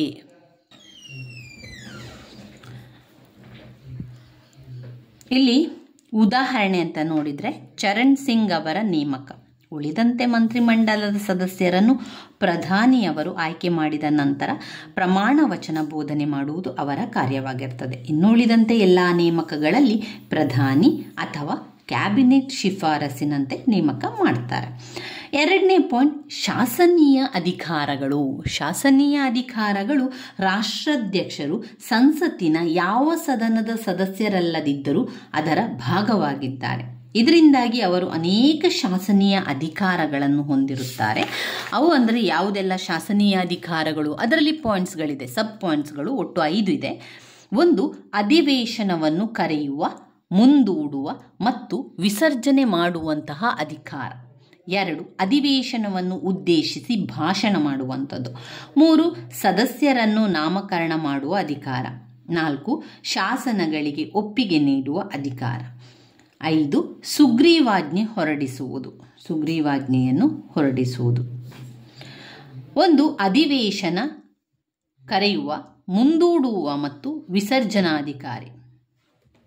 ಅಧಿವೇಶನವನ್ನು ಕರೆಯುವ, ಮುಂದೂಡುವ ಮತ್ತು ವಿಸರ್ಜನಾಧಿಕಾರ. ಅಧಿವೇಶನವನ್ನು ಕರೆಯುವ, ಮುಂದೂಡುವ ಮತ್ತು ವಿಸರ್ಜನಾಧಿಕಾರ ರಾಷ್ಟ್ರಾಧ್ಯಕ್ಷರ ಕೈಯಲ್ಲಿರುವಂಥದ್ದು. ರಾಷ್ಟ್ರಾಧ್ಯಕ್ಷರು ವರ್ಷದಲ್ಲಿ 2 ಬಾರಿಯಾದರೂ ಸಂಸತ್ತಿನ ಅಧಿವೇಶನವನ್ನು ಕರೆಯುವ ಅಧಿಕಾರವನ್ನು ಹೊಂದಿದ್ದಾರೆ. ಅದೇ ರೀತಿ ಅಧಿವೇಶನವನ್ನು ಮುಂದೂಡುವ ಅಧಿಕಾರವನ್ನು ಸಹ ಹೊಂದಿರುತ್ತಾರೆ. 2 ಸದನಗಳ ನಡುವೆ ಭಿನ್ನಾಭಿಪ್ರಾಯವೇನಾದರೂ ಮೂಡಿದರೆ ಜಂಟಿ ಅಧಿವೇಶನವನ್ನು ಕರೆಯುವ ಅಧಿಕಾರವನ್ನು ಹೊಂದಿರುವರು. ಇದರ ಜೊತೆಗೆ ಕೆಳಮನೆಯಾದ ಲೋಕಸಭೆಯನ್ನು ವಿಸರ್ಜಿಸುವ ಅಧಿಕಾರವನ್ನು ಹೊಂದಿದ್ದಾರೆ. 2ನೇಯದಲ್ಲಿ ಅಧಿವೇಶನವನ್ನು ಉದ್ದೇಶಿಸಿ ಭಾಷಣವನ್ನು ಮಾಡುವಂಥದ್ದು. ಅಧಿವೇಶನವನ್ನು ಉದ್ದೇಶಿಸಿ ಭಾಷಣ ಪ್ರತಿ ವರ್ಷದ ಅಥವಾ ಚುನಾವಣೆಯ ನಂತರದ ಸಂಸತ್ತಿನ ಉಭಯ ಸದನಗಳ ಜಂಟಿ ಅಧಿವೇಶನವನ್ನು ಉದ್ದೇಶಿಸಿ ಭಾಷಣ ಮಾಡುವಂಥ ಅಧಿಕಾರವನ್ನು ಹೊಂದಿರುವರು. ಆದರೆ ಈ ಭಾಷಣವನ್ನು ಕ್ಯಾಬಿನೆಟ್ ಸಿದ್ಧಪಡಿಸುವುದು. ಇದರಲ್ಲಿ ಸರಕಾರದ ನೀತಿ, ಯೋಜನೆಗಳು ಹಾಗೂ ಸಾಧನೆಗಳ ಬಗ್ಗೆ ವಿವರಿಸಲಾಗಿರುತ್ತದೆ. 3, ಸದಸ್ಯರನ್ನು ನಾಮಕರಣ ಮಾಡುವ ಅಧಿಕಾರ. ಅಧ್ಯಕ್ಷರು ಸಂಸತ್ತಿನ ಮೇಲ್ಮನೆಯಾದ ರಾಜ್ಯಸಭೆಗೆ ಕಲೆ, ಸಾಹಿತ್ಯ, ವಿಜ್ಞಾನ ಸಮಾವೇಶದಲ್ಲಿ ಪರಿಣಿತರಾದ 12 ಜನರನ್ನು ನೇಮಕ ಮಾಡುವ ಅಧಿಕಾರವನ್ನು ಹೊಂದಿರುವರು. ಕೆಳಮನೆಯಾದ ಲೋಕಸಭೆಯಲ್ಲಿ ಆಂಗ್ಲೋ ಇಂಡಿಯನ್ನರಿಗೆ ಪ್ರಾತಿನಿಧ್ಯವಿಲ್ಲದಿದ್ದರೆ 2 ನೇಮಕ ಮಾಡುವ ಅಧಿಕಾರವನ್ನು ಹೊಂದಿರುವರು. ಆದರೆ ಈ ನಾಮಕರಣ ಕೂಡ ಪ್ರಧಾನಿ ಅಥವಾ ಕ್ಯಾಬಿನೆಟ್ನ ತೀರ್ಮಾನದಂತೆ ನಡೆಯುತ್ತದೆ. ಇನ್ನು 4ನೇದು ಶಾಸನಗಳಿಗೆ ಒಪ್ಪಿಗೆ ನೀಡುವಂತಹ ಅಧಿಕಾರ. ಸಂಸತ್ತಿನ ಒಪ್ಪಿಗೆ ಪಡೆದಂತಹ ಯಾವುದೇ ಮಸೂದೆ ಶಾಸನವಾಗಿ ಹೊರಬರಬೇಕಾದರೆ ರಾಷ್ಟ್ರಾಧ್ಯಕ್ಷರ ಸಹಿಯ ಒಡನೆ ಒಪ್ಪಿಗೆ ಪಡೆದಿರಬೇಕು. ಸಂಸತ್ತಿನಿಂದ ಒಪ್ಪಿಗೆ ಪಡೆದ ಮಸೂದೆ ರಾಷ್ಟ್ರಾಧ್ಯಕ್ಷರ ಸಹಿಗೆ ಬಂದಾಗ ಅದಕ್ಕೆ ಒಪ್ಪಿಗೆ ನೀಡಬಹುದು ಅಥವಾ ಪುನರ್ವಿಮರ್ಶೆಗೆ ಸಂಸತ್ತಿಗೆ ವಾಪಸ್ ಕಳಿಸಬಹುದು ಅಥವಾ ಒಪ್ಪಿಗೆ ನೀಡದೆ ಕೂಡ ಇರಬಹುದು. ಈ ಅಧಿಕಾರವನ್ನು ಸಾಮಾನ್ಯ ಮಸೂದೆಗಳ ಮೇಲೆ ಮಾತ್ರ ಚಲಾಯಿಸಬಹುದು. ಸಾಮಾನ್ಯವಾಗಿ ರಾಷ್ಟ್ರಾಧ್ಯಕ್ಷರು ಪುನರ್ವಿಮರ್ಶೆಗಳಿಗಾಗಲಿ ಅಥವಾ ತಡೆ ಹಿಡಿಯುವುದಾಗಲಿ ಮಾಡುವುದಿಲ್ಲ. ಕಾರಣ, ಕ್ಯಾಬಿನೆಟ್ನ ಸಲಹೆ ಮೇರೆಗೆ ಅವರು ನಡೆಯಲೇಬೇಕಾಗಿರುವುದರಿಂದ. ಆದರೆ ಯಾವುದೇ ಮಸೂದೆ ಎರಡನೇ ಬಾರಿ ಸಂಸತ್ತಿನಿಂದ ಒಪ್ಪಿಗೆ ಪಡೆದು ಬಂದರೆ ಅದಕ್ಕೆ ರಾಷ್ಟ್ರಾಧ್ಯಕ್ಷರು ಒಪ್ಪಿಗೆ ನೀಡಲೇಬೇಕು. 5ನೇ ಪಾಯಿಂಟ್ಸಲ್ಲಿ ಸುಗ್ರೀವಾಜ್ಞೆಯನ್ನು ಹೊರಡಿಸುವುದು. ಸಂಸತ್ತು ಅಧಿವೇಶನದಲ್ಲಿ ಇಲ್ಲದಾಗ ಶಾಸನ ರಚಿಸಲು ಸಾಧ್ಯವಾಗದ ಕಾರಣ ಆಡಳಿತದ ದೃಷ್ಟಿಯಿಂದ ತುರ್ತಾಗಿ ಶಾಸನ ಬೇಕಾದಾಗ ರಾಷ್ಟ್ರಾಧ್ಯಕ್ಷರು ಸುಗ್ರೀವಾಜ್ಞೆಯನ್ನು ಹೊರಡಿಸುವಂಥ ಅಧಿಕಾರವನ್ನು ಹೊಂದಿದ್ದಾರೆ. ಈ ಆಜ್ಞೆಗಳು ಸಂಸತ್ತಿನಿಂದ ರಚಿತಗೊಳ್ಳುವ ಮಸೂದೆಗಳಷ್ಟೇ ಅಧಿಕಾರಯುಕ್ತವಾಗಿರುತ್ತದೆ. ಆದರೆ ಇವುಗಳಿಗೆ ಸಂಸತ್ತು ಅಧಿವೇಶನ ಸೇರಿದ 6 ವಾರಗಳಲ್ಲಿ ಒಪ್ಪಿಗೆ ಪಡೆಯಬೇಕು. ಇಲ್ಲವಾದರೆ ಅಸ್ತಿತ್ವ ಕಳೆದುಕೊಳ್ಳುತ್ತದೆ. ಈ ಸುಗ್ರೀವಾಜ್ಞೆಗಳ ಅವಧಿ ಹೆಚ್ಚೆಂದರೆ 6 ತಿಂಗಳು ಮಾತ್ರ. ಈ ಸುಗ್ರೀವಾಜ್ಞೆಗಳನ್ನು ಸಹ ನ್ಯಾಯಾಲಯದಲ್ಲಿ ಪ್ರಶ್ನಿಸಬಹುದಾಗಿದೆ. ಒಟ್ಟಾರೆ ಸುಗ್ರೀವಾಜ್ಞೆಗಳು ಕೂಡ ಕಾನೂನುಗಳಂತೆ ಇರುತ್ತದೆ. ಇವಿಷ್ಟು ರಾಷ್ಟ್ರಾಧ್ಯಕ್ಷರ ಶಾಸನೀಯ ಅಧಿಕಾರಗಳಲ್ಲಿ ಬರುವಂಥದ್ದು. ರಾಷ್ಟ್ರಾಧ್ಯಕ್ಷರ ಶಾಸನೀಯ ಅಧಿಕಾರಗಳು ಅಧಿವೇಶನ ಕರೆಯುವ, ಮುಂದೂಡುವ ಮತ್ತು ವಿಸರ್ಜನಾಧಿಕಾರ, ಅಧಿವೇಶನವನ್ನು ಉದ್ದೇಶಿಸಿ ಭಾಷಣ, ಸದಸ್ಯರನ್ನು ನಾಮಕರಣ ಮಾಡುವ ಅಧಿಕಾರ, ಶಾಸನಗಳಿಗೆ ಒಪ್ಪಿಗೆ ನೀಡುವ ಅಧಿಕಾರ. 5 ಸುಗ್ರೀವಾಜ್ಞೆ ಹೊರಡಿಸುವುದು. ಇನ್ನು ಹಣಕಾಸು ಅಧಿಕಾರ. ರಾಷ್ಟ್ರಾಧ್ಯಕ್ಷರಿಗಿರುವಂತೆ ಹಣಕಾಸು ಅಧಿಕಾರಗಳನ್ನು ಅವರು ಹೊಂದಿರ್ತಾರೆ. ಯಾವುದೇ ಹಣಕಾಸಿನ ಮಸೂದೆ ಸಂಸತ್ತಿನಲ್ಲಿ ಮಂಡನೆಯಾಗುವುದಕ್ಕೆ ಮುಂಚಿತವಾಗಿ ರಾಷ್ಟ್ರಾಧ್ಯಕ್ಷರಿಂದ ಪೂರ್ವಭಾವಿ ಒಪ್ಪಿಗೆಯನ್ನು ಪಡೆಯಬೇಕು. 2 ಭಾರತದ ಆಕಸ್ಮಿಕ ನಿಧಿಯು ರಾಷ್ಟ್ರದ ಉಚ್ಚ ನ್ಯಾಯಾಲಯದಿಂದ ರಾಷ್ಟ್ರಾಧ್ಯಕ್ಷರ ಹಿಡಿತದಲ್ಲಿದ್ದು ಆಕಸ್ಮಿಕವಾಗಿ ಉಂಟಾಗುವ ತುರ್ತು ಕಾರ್ಯಗಳಿಗೆ ಇದರಿಂದ ಹಣ ಬಿಡುಗಡೆ ಮಾಡುವ ಅಧಿಕಾರವನ್ನು ಹೊಂದಿರುವರು. 3 ಹಣಕಾಸು ಆಯೋಗವನ್ನು ರಚಿಸುವ ಅಧಿಕಾರವನ್ನು ಹೊಂದಿರುವರು. 4ನೇ ಪಾಯಿಂಟಲ್ಲಿ ನ್ಯಾಯಾಂಗೀಯ ಅಧಿಕಾರಗಳು. ರಾಷ್ಟ್ರಾಧ್ಯಕ್ಷರು ಸುಪ್ರೀಂ ಕೋರ್ಟ್ ಹಾಗೂ ರಾಜ್ಯಗಳ ಹೈಕೋರ್ಟ್ ನ್ಯಾಯಾಧೀಶರನ್ನು ನೇಮಕ ಮಾಡುವ ಅಧಿಕಾರವನ್ನು ಹೊಂದಿರುವರು. ಮರಣದಂಡನೆ ಶಿಕ್ಷೆಗೆ ಗುರಿಯಾದಂತಹ ವ್ಯಕ್ತಿಗಳಿಗೆ ಕ್ಷಮಾದಾನ ನೀಡುವ ಅಥವಾ ಶಿಕ್ಷೆ ಕಡಿಮೆ ಮಾಡುವ ಅಧಿಕಾರವನ್ನು ಹೊಂದಿರುವರು. ಕಠಿಣ ಶಿಕ್ಷೆಯನ್ನು ಹಗುರ ಶಿಕ್ಷೆಗೆ ಬದಲಿಸುವ ಅಧಿಕಾರವಿದೆ. ಇನ್ನು 5ನೇ ಪಾಯಿಂಟಲ್ಲಿ ಮಿಲಿಟರಿ ಅಧಿಕಾರಗಳು. ರಾಷ್ಟ್ರಾಧ್ಯಕ್ಷರು ಮಿಲಿಟರಿಯಲ್ಲಿನ 3 ರಕ್ಷಣಾ ವಿಭಾಗಗಳಿಗೂ ದಂಡನಾಯಕರಾಗಿದ್ದರೆ, ಇದಲ್ಲದೆ ಈ 3 ವಿಭಾಗಗಳಾದ ಸೈನಿಕ ದಳ, ವಾಯುದಳ, ನೌಕಾದಳಗಳ ಮುಖ್ಯಸ್ಥರನ್ನು ನೇಮಕ ಮಾಡುವ ಅಧಿಕಾರವನ್ನು ಹೊಂದಿರುವರು. ಇವರು ರಾಷ್ಟ್ರೀಯ ರಕ್ಷಣಾ ಸಮಿತಿಯ ಮುಖ್ಯಸ್ಥರಾಗಿರುತ್ತಾರೆ. ಯುದ್ಧ ಮತ್ತು ಶಾಂತಿಯ ತೀರ್ಮಾನ ಕೈಗೊಳ್ಳುವ ಅಧಿಕಾರವನ್ನು ಹೊಂದಿರುವರು. ಆದರೆ ವಾಸ್ತವವಾಗಿ ಈ ಎಲ್ಲ ಅಧಿಕಾರಗಳನ್ನು ಕ್ಯಾಬಿನೆಟ್ ಮತ್ತು ರಕ್ಷಣಾ ಸಚಿವರು ಚಲಾಯಿಸುತ್ತಾರೆ. 5ನೇ ಪಾಯಿಂಟ್ಸಲ್ಲಿ ತುರ್ತು ಪರಿಸ್ಥಿತಿಯ ಅಧಿಕಾರಗಳು. 6ನೇದು ತುರ್ತು ಪರಿಸ್ಥಿತಿಯ ಅಧಿಕಾರಗಳು. ಮೇಲಿನ ಎಲ್ಲ ಅಧಿಕಾರಗಳನ್ನು ರಾಷ್ಟ್ರಾಧ್ಯಕ್ಷರು ಸಾಮಾನ್ಯ ಪರಿಸ್ಥಿತಿಯಲ್ಲಿ ಚಲಾಯಿಸುವಂಥದ್ದು. ಈಗ ಶಾಸನೀಯ ಅಧಿಕಾರ ಇರ್ಬೋದು, ಹಣಕಾಸು ಅಧಿಕಾರ ಇರ್ಬೋದು, ನ್ಯಾಯಾಂಗೀಯ ಅಧಿಕಾರ ಇರ್ಬೋದು, ಮಿಲಿಟರಿ ಅಧಿಕಾರ ಇರ್ಬೋದು. ಈ ಎಲ್ಲ ಅಧಿಕಾರಗಳು ಕೂಡ ಸಾಮಾನ್ಯ ಪರಿಸ್ಥಿತಿಯಲ್ಲಿ ಚಲಾಯಿಸುವಂತಹ ಅಧಿಕಾರ.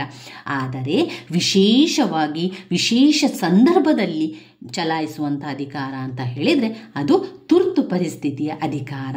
ಇದು ಅಸಾಮಾನ್ಯ ಅಧಿಕಾರ ಕೂಡ. ಅವೆಂದರೆ ತುರ್ತು ಪರಿಸ್ಥಿತಿಯ ಅಧಿಕಾರಗಳು. ಈ ಅಧಿಕಾರದಲ್ಲಿ 3 ವಿಧಗಳಿದ್ದು ಅವುಗಳನ್ನು ರಾಷ್ಟ್ರೀಯ ತುರ್ತು ಪರಿಸ್ಥಿತಿ, ಸಂವಿಧಾನಾತ್ಮಕ ತುರ್ತು ಪರಿಸ್ಥಿತಿ ಮತ್ತು ಹಣಕಾಸು ತುರ್ತು ಪರಿಸ್ಥಿತಿ ಎಂದು ವಿಂಗಡಿಸಲಾಗಿದೆ. ರಾಷ್ಟ್ರೀಯ ತುರ್ತು ಪರಿಸ್ಥಿತಿ ಎನ್ನುವಂಥದ್ದು ಸಂವಿಧಾನದ 352ನೇ ವಿಧಿಯ ಪ್ರಕಾರ ರಾಷ್ಟ್ರಾಧ್ಯಕ್ಷರು ಈ ತುರ್ತು ಪರಿಸ್ಥಿತಿಯನ್ನು ಘೋಷಿಸುವ ಅಧಿಕಾರ ಹೊಂದಿರುತ್ತಾರೆ. ಅಂದರೆ ತುರ್ತು ಪರಿಸ್ಥಿತಿಯಲ್ಲಿ ಬೇರೆ ಬೇರೆ ರೀತಿಯ ತುರ್ತು ಪರಿಸ್ಥಿತಿ, ಅವುಗಳಲ್ಲಿ ಮುಖ್ಯವಾಗಿ 3 ವಿಧಗಳು: ರಾಷ್ಟ್ರೀಯ ತುರ್ತು ಪರಿಸ್ಥಿತಿ, ಸಂವಿಧಾನಾತ್ಮಕ ತುರ್ತು ಪರಿಸ್ಥಿತಿ, ಹಣಕಾಸಿನ ತುರ್ತು ಪರಿಸ್ಥಿತಿ. ರಾಷ್ಟ್ರೀಯ ತುರ್ತು ಪರಿಸ್ಥಿತಿ, ಇಲ್ಲಿ ಈ ತುರ್ತು ಪರಿಸ್ಥಿತಿಯನ್ನು ಘೋಷಿಸುವ ಅಧಿಕಾರವನ್ನು ಹೊಂದಿರುವವರು ಈ ತುರ್ತು ಪರಿಸ್ಥಿತಿಯನ್ನು 2 ಕಾರಣಗಳಿಗಾಗಿ ಘೋಷಿಸಬಹುದು. ಅವುಗಳೆಂದರೆ ಹೊರ ರಾಷ್ಟ್ರಗಳ ಆಕ್ರಮಣವೇರ್ಪಟ್ಟರೆ ಅಥವಾ ಆಂತರಿಕ ಸೈನಿಕ ದಂಗೆಯಾದಾಗ ತುರ್ತು ಪರಿಸ್ಥಿತಿಯನ್ನು ಘೋಷಿಸಬಹುದು.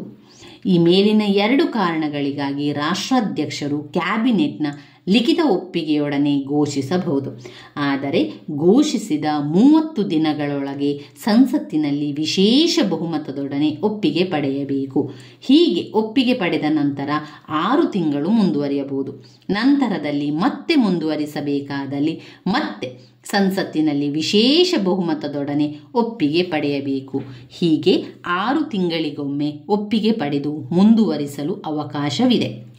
ಲೋಕಸಭೆಯ 10ನೇ 1 ಭಾಗ ಸದಸ್ಯರು ವಿಶೇಷ ಅಧಿವೇಶನ ಕರೆಯುವಂತೆ ಕೋರಿ ಅಧಿವೇಶನದಲ್ಲಿ ತುರ್ತು ಪರಿಸ್ಥಿತಿಯ ರದ್ದತಿಯ ನಿರ್ಣಯವನ್ನು ಮಂಡಿಸಿ ಬಹುಮತದೊಡನೆ ಒಪ್ಪಿದರೆ ತುರ್ತು ಪರಿಸ್ಥಿತಿ ರದ್ದಾಗುತ್ತದೆ. ಇದರಲ್ಲಿ 2 ವಿಧಗಳಿದ್ದು ಆಂತರಿಕ ಮತ್ತು ಬಾಹ್ಯ ತುರ್ತು ಪರಿಸ್ಥಿತಿ ಎಂಬುವುಗಳಾಗಿದೆ.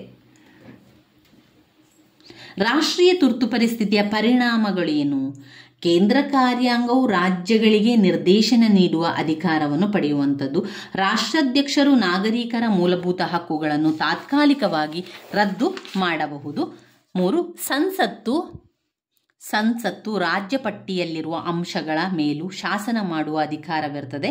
ಕೇಂದ್ರ ಮತ್ತು ರಾಜ್ಯಗಳ ನಡುವಿನ ಹಣಕಾಸು ಸಂಬಂಧದಲ್ಲಿ ರಾಷ್ಟ್ರಾಧ್ಯಕ್ಷರು ಬದಲಾವಣೆ ಮಾಡಬಹುದು.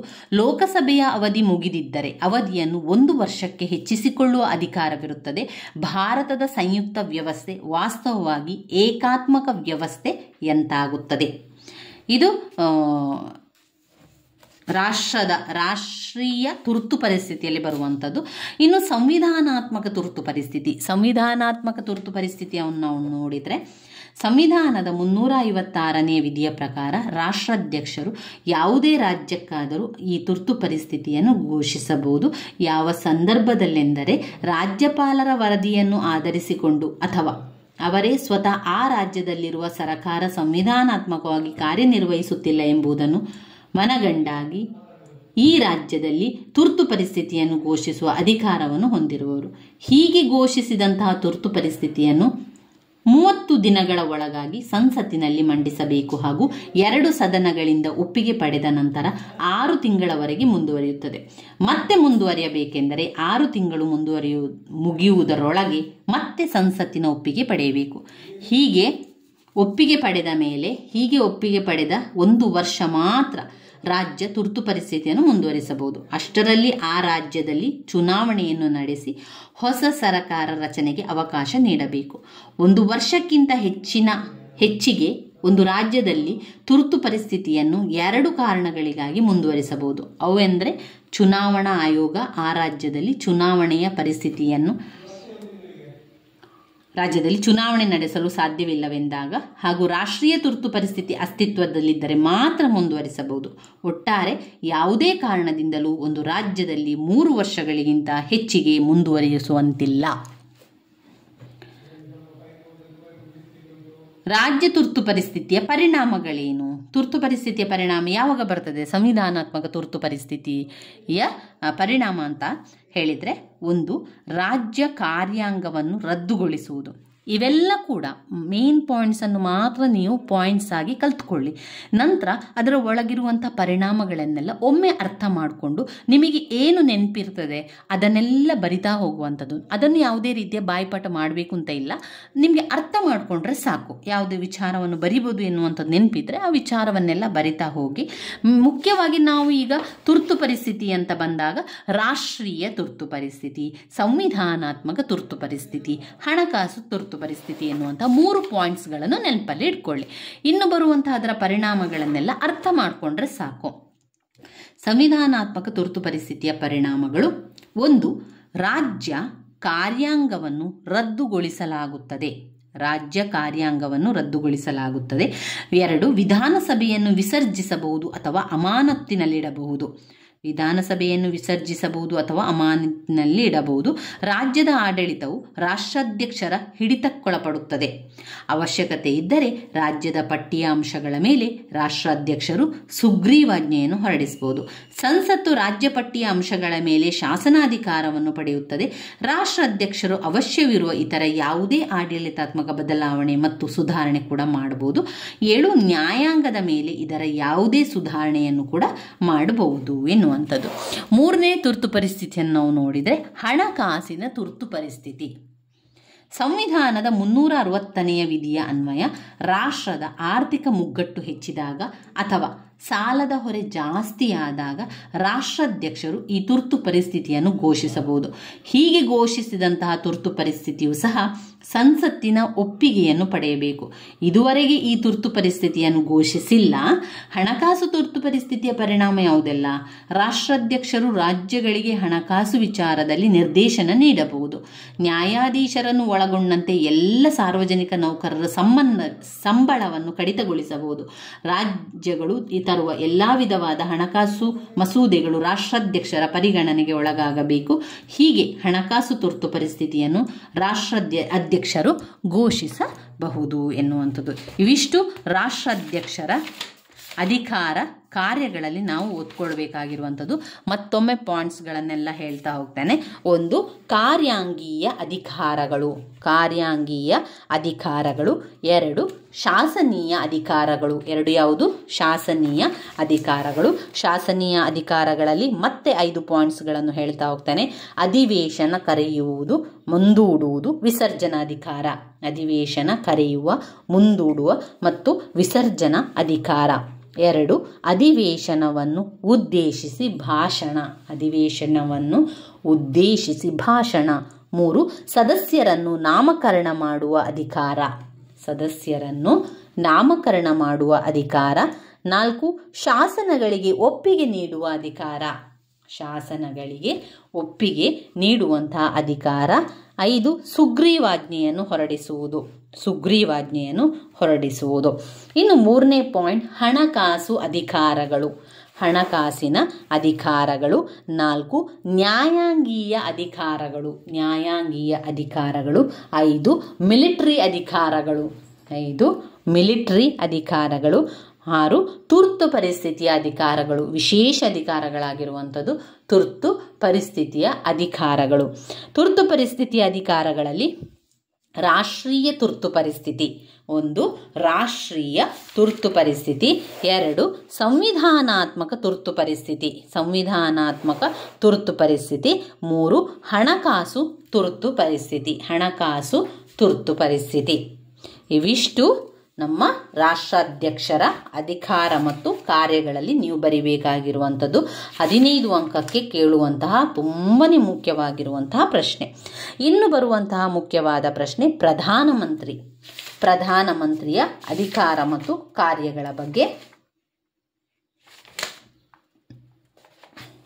ಇಲ್ಲಿ ಕ್ಯಾಬಿನೆಟ್ನ ಕಾರ್ಯಗಳು ಬಂದಿದೆ. ಒಮ್ಮೆ ಕ್ಯಾಬಿನೆಟ್ನ ಕಾರ್ಯಗಳನ್ನು ನೋಡ್ಕೊಳ್ಳುವ. ಯಾಕಂದರೆ 5 ಅಂಕಕ್ಕೆ 10 ಅಂಕಕ್ಕೆ ಬರುವಂತಹ ಪ್ರಶ್ನೆ ಕ್ಯಾಬಿನೆಟ್ನ ಕಾರ್ಯಗಳು. ಕ್ಯಾಬಿನೆಟ್ ಕಾರ್ಯಾಂಗದ ಮುಖ್ಯ ಅಂಗವಾಗಿದ್ದು ಇದು ರಾಷ್ಟ್ರದ ನೀತಿ ನಿರೂಪಣಾ ಅಂಗವಾಗಿಯೇ ಕಾರ್ಯನಿರ್ವಹಿಸುತ್ತದೆ. ಇದರಿಂದಾಗಿ ಇದು ಅಗಾಧವಾದಂತಹ ಕಾರ್ಯಗಳನ್ನು ನಿರ್ವಹಿಸಬೇಕಾಗಿದೆ. ಅವುಗಳನ್ನು ಕೆಲವನ್ನು ನೋಡಿಕೊಳ್ಳುವ. ಕ್ಯಾಬಿನೆಟ್ನ ಕಾರ್ಯಗಳು. 1, ನೀತಿ ನಿರೂಪಣೆಯನ್ನು ಮಾಡುವಂತಹ ಕಾರ್ಯ. 2, ರಾಷ್ಟ್ರದ ಕಾರ್ಯಾಂಗದ ಮೇಲೆ ನಿಯಂತ್ರಣ. 3, ಶಾಸನೀಯ ಕಾರ್ಯಗಳು. 4, ಹಣಕಾಸು ಕಾರ್ಯಗಳು. 5, ಮುಖ್ಯವಾದ ಹುದ್ದೆಗಳಿಗೆ ನೇಮಕ. ಇತರೆ ಅಧಿಕಾರಗಳು. ಇವಿಷ್ಟು ಕ್ಯಾಬಿನೆಟ್ನ ಕಾರ್ಯಗಳಲ್ಲಿ ಬರ್ತದೆ. ಮತ್ತೊಮ್ಮೆ ಪಾಯಿಂಟ್ಸ್ ಹೇಳ್ತಾ ಹೋಗ್ತಾನೆ. ಕ್ಯಾಬಿನೆಟ್ನ ಕಾರ್ಯಗಳು. 1, ನೀತಿ ನಿರೂಪಣೆ ಕಾರ್ಯ. 2, ರಾಷ್ಟ್ರದ ಕಾರ್ಯಾಂಗದ ಮೇಲೆ ನಿಯಂತ್ರಣ. 3, ಶಾಸನೀಯ ಕಾರ್ಯಗಳು. ಮುಖ್ಯ ಹುದ್ದೆಗಳಿಗೆ ನೇಮಕ. ಇತರೆ ಅಧಿಕಾರಗಳು. ಇನ್ನು ಬರುವಂಥದ್ದು ಪ್ರಧಾನಮಂತ್ರಿಯ ಅಧಿಕಾರ ಕಾರ್ಯಗಳನ್ನು ನೋಡ್ತಾ ಹೋಗುವ. ಭಾರತ ಸಂವಿಧಾನವು ಸಂಸದೀಯ ಕಾರ್ಯಾಂಗ ವ್ಯವಸ್ಥೆಗೆ ಅವಕಾಶವನ್ನು ಮಾಡಿಕೊಟ್ಟಿದೆ. ಈ ವ್ಯವಸ್ಥೆಯಲ್ಲಿ ರಾಷ್ಟ್ರಾಧ್ಯಕ್ಷರು ನಾಮಮಾತ್ರ ಕಾರ್ಯಾಂಗ ಅಧಿಕಾರಿಯಾಗಿ ಸಂವಿಧಾನಾತ್ಮಕ ಪ್ರಮುಖರಾಗಿದ್ದಾರೆ. ಪ್ರಧಾನಿಯ ವಾಸ್ತವ ಅಧಿಕಾರವನ್ನು ಹೊಂದಿದ್ದು ಕೇಂದ್ರ ಸರ್ಕಾರದ ಪ್ರಮುಖಾಧಿಕಾರಿಯಾಗಿ ಕಾರ್ಯವನ್ನು ಕೂಡ ನಿರ್ವಹಿಸುತ್ತಾರೆ. ಇದರಿಂದಾಗಿ ರಾಷ್ಟ್ರಾಧ್ಯಕ್ಷರು ಕ್ಯಾಬಿನೆಟ್ನ ಸಲಹೆಯನ್ನು ಕಾರ್ಯನಿರ್ವಹಿಸುತ್ತದೆ. ಪ್ರಧಾನಮಂತ್ರಿಯ ನೇಮಕ. ಪ್ರಧಾನಿಯನ್ನು ರಾಷ್ಟ್ರಾಧ್ಯಕ್ಷರು ನೇಮಕ ಮಾಡುತ್ತಾರೆ. ಇದಕ್ಕೆ ಸಂಬಂಧಿಸಿದಂತೆ ನಮ್ಮ ಸಂವಿಧಾನದ 75ನೇ ವಿಧಿಯು ಪ್ರಧಾನಿ ಮತ್ತು ಇತರ ಸಚಿವ ಸಂಪುಟದ ಸದಸ್ಯರನ್ನು ರಾಷ್ಟ್ರಾಧ್ಯಕ್ಷರು ನೇಮಕ ಮಾಡುತ್ತಾರೆ ಎಂಬುದಾಗಿ. ಇದರಿಂದ ತಿಳಿದು ಬರುವ ಅಂಶವೆಂದರೆ ಸಂವಿಧಾನದಲ್ಲಿ ಯಾವ ರೀತಿಯಲ್ಲಿ ಪ್ರಧಾನಿಯನ್ನು ನೇಮಕ ಮಾಡಬೇಕು ಎಂಬುದಕ್ಕೆ ಸ್ಪಷ್ಟ ಚಿತ್ರವಿಲ್ಲ. ಆದಾಗ್ಯೂ ಇದುವರೆಗೆ ನಡೆದು ಬಂದಿರುವಂತಹ ಹಾಗೂ ಸಂಸದೀಯ ನಡವಳಿಕೆಯಿಂದ ಚುನಾವಣೆಯ ನಂತರ ಬಹುಮತ ಪಡೆದಂಥ ಶಾಸಕಾಂಗ ಪಕ್ಷದ ನಾಯಕನನ್ನು ಸರಕಾರ ರಚಿಸುವಂತೆ ಆಹ್ವಾನಿಸುವುದು ಸಾಮಾನ್ಯವಾಗಿದೆ. ಚುನಾವಣೆಯಲ್ಲಿ ಯಾವುದಾದರೂ ಪಕ್ಷಕ್ಕೆ ಸ್ಪಷ್ಟ ಬಹುಮತ ಬಂದರೆ ರಾಷ್ಟ್ರಾಧ್ಯಕ್ಷರಿಗೆ ಪ್ರಧಾನಿಯನ್ನು ನೇಮಕ ಮಾಡಲು ಕಷ್ಟವಾಗುವುದಿಲ್ಲ. ಆದರೆ ಯಾವುದೇ ಪಕ್ಷಕ್ಕೆ ಸ್ಪಷ್ಟ ಬಹುಮತ ದೊರಕದಿದ್ದ ಸಂದರ್ಭದಲ್ಲಿ ರಾಷ್ಟ್ರಾಧ್ಯಕ್ಷರು ತಮ್ಮ ವಿವೇಚನಾಧಿಕಾರದ ಮೂಲಕ ಪ್ರಧಾನಿಯನ್ನು ನೇಮಕ ಮಾಡಬೇಕಾಗುತ್ತದೆ. ಇಂತಹ ಸಂದರ್ಭದಲ್ಲಿ ಯಾವ ಪಕ್ಷ ಇತರ ಪಕ್ಷದೊಡನೆ ಹೊಂದಾಣಿಕೆ ಮಾಡಿಕೊಂಡು ಸರ್ಕಾರ ರಚಿಸಬಲ್ಲರು ಹಾಗೂ ಬಹುಮತ ಸಾಬೀತುಪಡಿಸಬಲ್ಲರು ಎಂಬುದರ ಆಧಾರದ ಮೇಲೆ ಪ್ರಧಾನಿಯನ್ನು ನೇಮಕ ಮಾಡ್ತಾರೆ.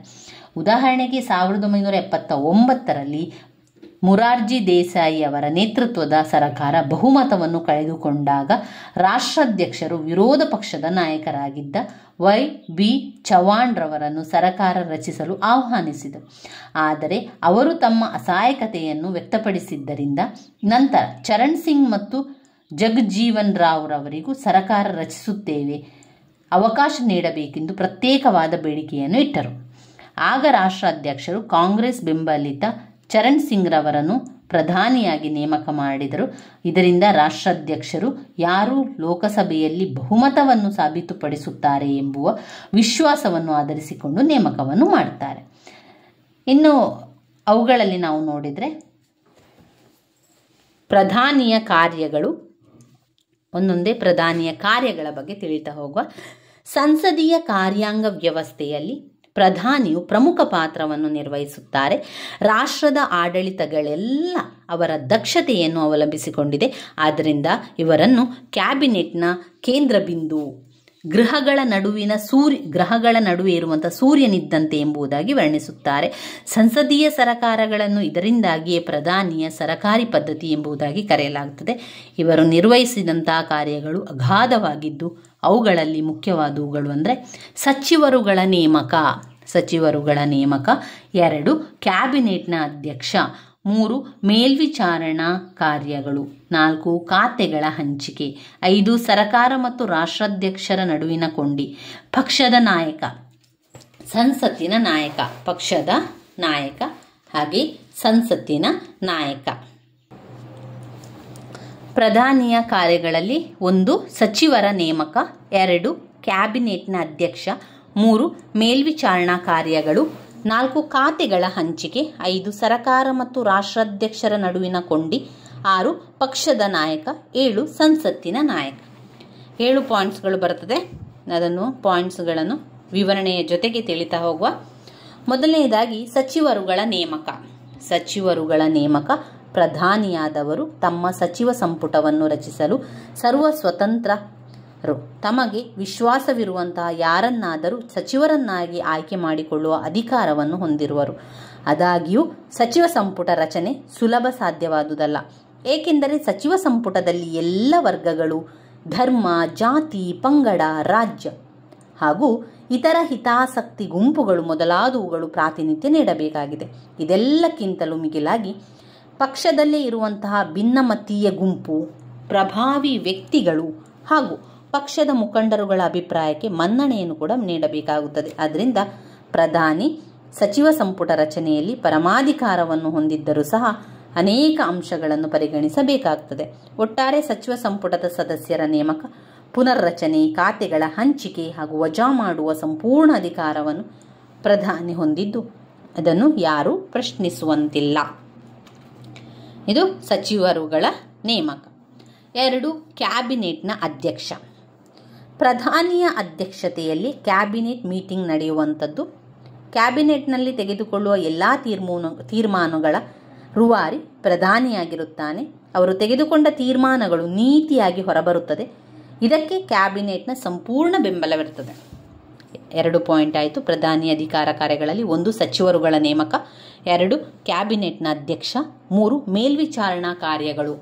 ಮೇಲ್ವಿಚಾರಣೆಯ ಕಾರ್ಯಗಳು. ಪ್ರಧಾನಿಯ ಇತರ ಸಚಿವರುಗಳ ಕಾರ್ಯಗಳನ್ನು ಮೇಲ್ವಿಚಾರಣೆ ಮಾಡುವ ಸಂಪೂರ್ಣ ಅಧಿಕಾರವಿದ್ದು ಅವರ ಕಾರ್ಯವೈಖರಿಯ ಬಗ್ಗೆ ಸಲಹೆ ನೀಡುವ ಅಧಿಕಾರ ಕೂಡ ಇರ್ತದೆ. ಇದರ ಜೊತೆಗೆ ಸಂಪುಟದಲ್ಲಿ ಸದಸ್ಯರ ನಡುವೆ ಹೊಂದಾಣಿಕೆ ಹಾಗೂ ಸಹಕಾರಿ ತತ್ವವನ್ನು ಕಾಯುವುದು ಅವರ ಜವಾಬ್ದಾರಿಯಾಗಿತ್ತು. ಏಕೆಂದರೆ ಸಂಸತ್ತಿನಲ್ಲಿ ಮತ್ತು ಹೊರಗೆ ಸಚಿವ ಸಂಪುಟದ ಸಂಪೂರ್ಣ ಜವಾಬ್ದಾರಿಯನ್ನು ಪ್ರಧಾನಿಯೇ ಹೊಂದಬೇಕು. ಯಾವುದೇ ಒಬ್ಬ ಸಚಿವರು ವಿಫಲಗೊಂಡರೂ ಅದು ಸಚಿವ ಸಂಪುಟದ ಮೇಲೆ ಪರಿಣಾಮವೂ ಕೂಡ ಬೀರ್ತದೆ. ಮೇಲ್ವಿಚಾರಣಾ ಕಾರ್ಯಗಳು. ಇನ್ನು ಖಾತೆಗಳ ಹಂಚಿಕೆ.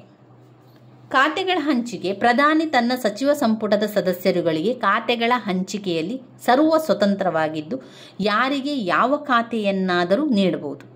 ಕೆಲವು ಸಂದರ್ಭಗಳಲ್ಲಿ ಪ್ರಭಾವಿ ನಾಯಕರು ಸಚಿವರಾದಾಗ ನಿರ್ದಿಷ್ಟವಾಗಿ ಇಂತಹದೇ ಖಾತೆ ಬೇಕು ಎಂದು ಪಡೆದಿರುವ ನಿದರ್ಶನಗಳು ಕೂಡ ಇದೆ.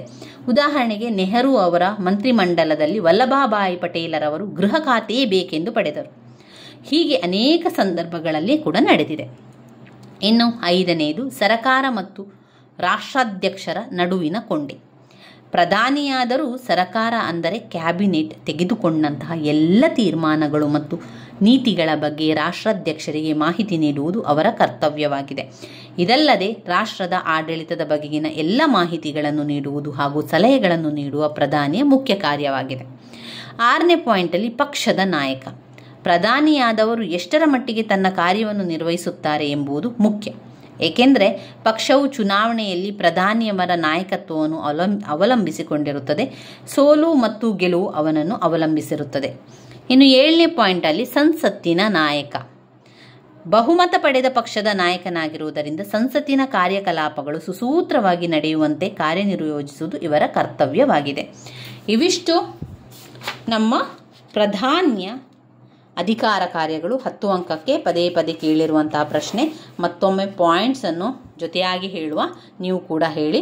ಪ್ರಧಾನಿಯವರ ಕಾರ್ಯಗಳು. ಸಚಿವರುಗಳ ನೇಮಕ. ಯಾವುದು? ಸಚಿವರುಗಳ ನೇಮಕ. 2 ಕ್ಯಾಬಿನೆಟ್ನ ಅಧ್ಯಕ್ಷ. ಕ್ಯಾಬಿನೆಟ್ನ ಅಧ್ಯಕ್ಷ. 3 ಮೇಲ್ವಿಚಾರಣಾ ಕಾರ್ಯಗಳು. ಮೇಲ್ವಿಚಾರಣಾ ಕಾರ್ಯಗಳು. 4 ಖಾತೆಗಳ ಹಂಚಿಕೆ. ಖಾತೆಗಳ ಹಂಚಿಕೆ. 5 ಸರಕಾರ ಮತ್ತು ರಾಷ್ಟ್ರಾಧ್ಯಕ್ಷರ ನಡುವಿನ ಕೊಂಡಿ. ಸರಕಾರ ಮತ್ತು ರಾಷ್ಟ್ರಾಧ್ಯಕ್ಷರ ನಡುವಿನ ಕೊಂಡಿ. ಪಕ್ಷದ ನಾಯಕ. ಪಕ್ಷದ ನಾಯಕ.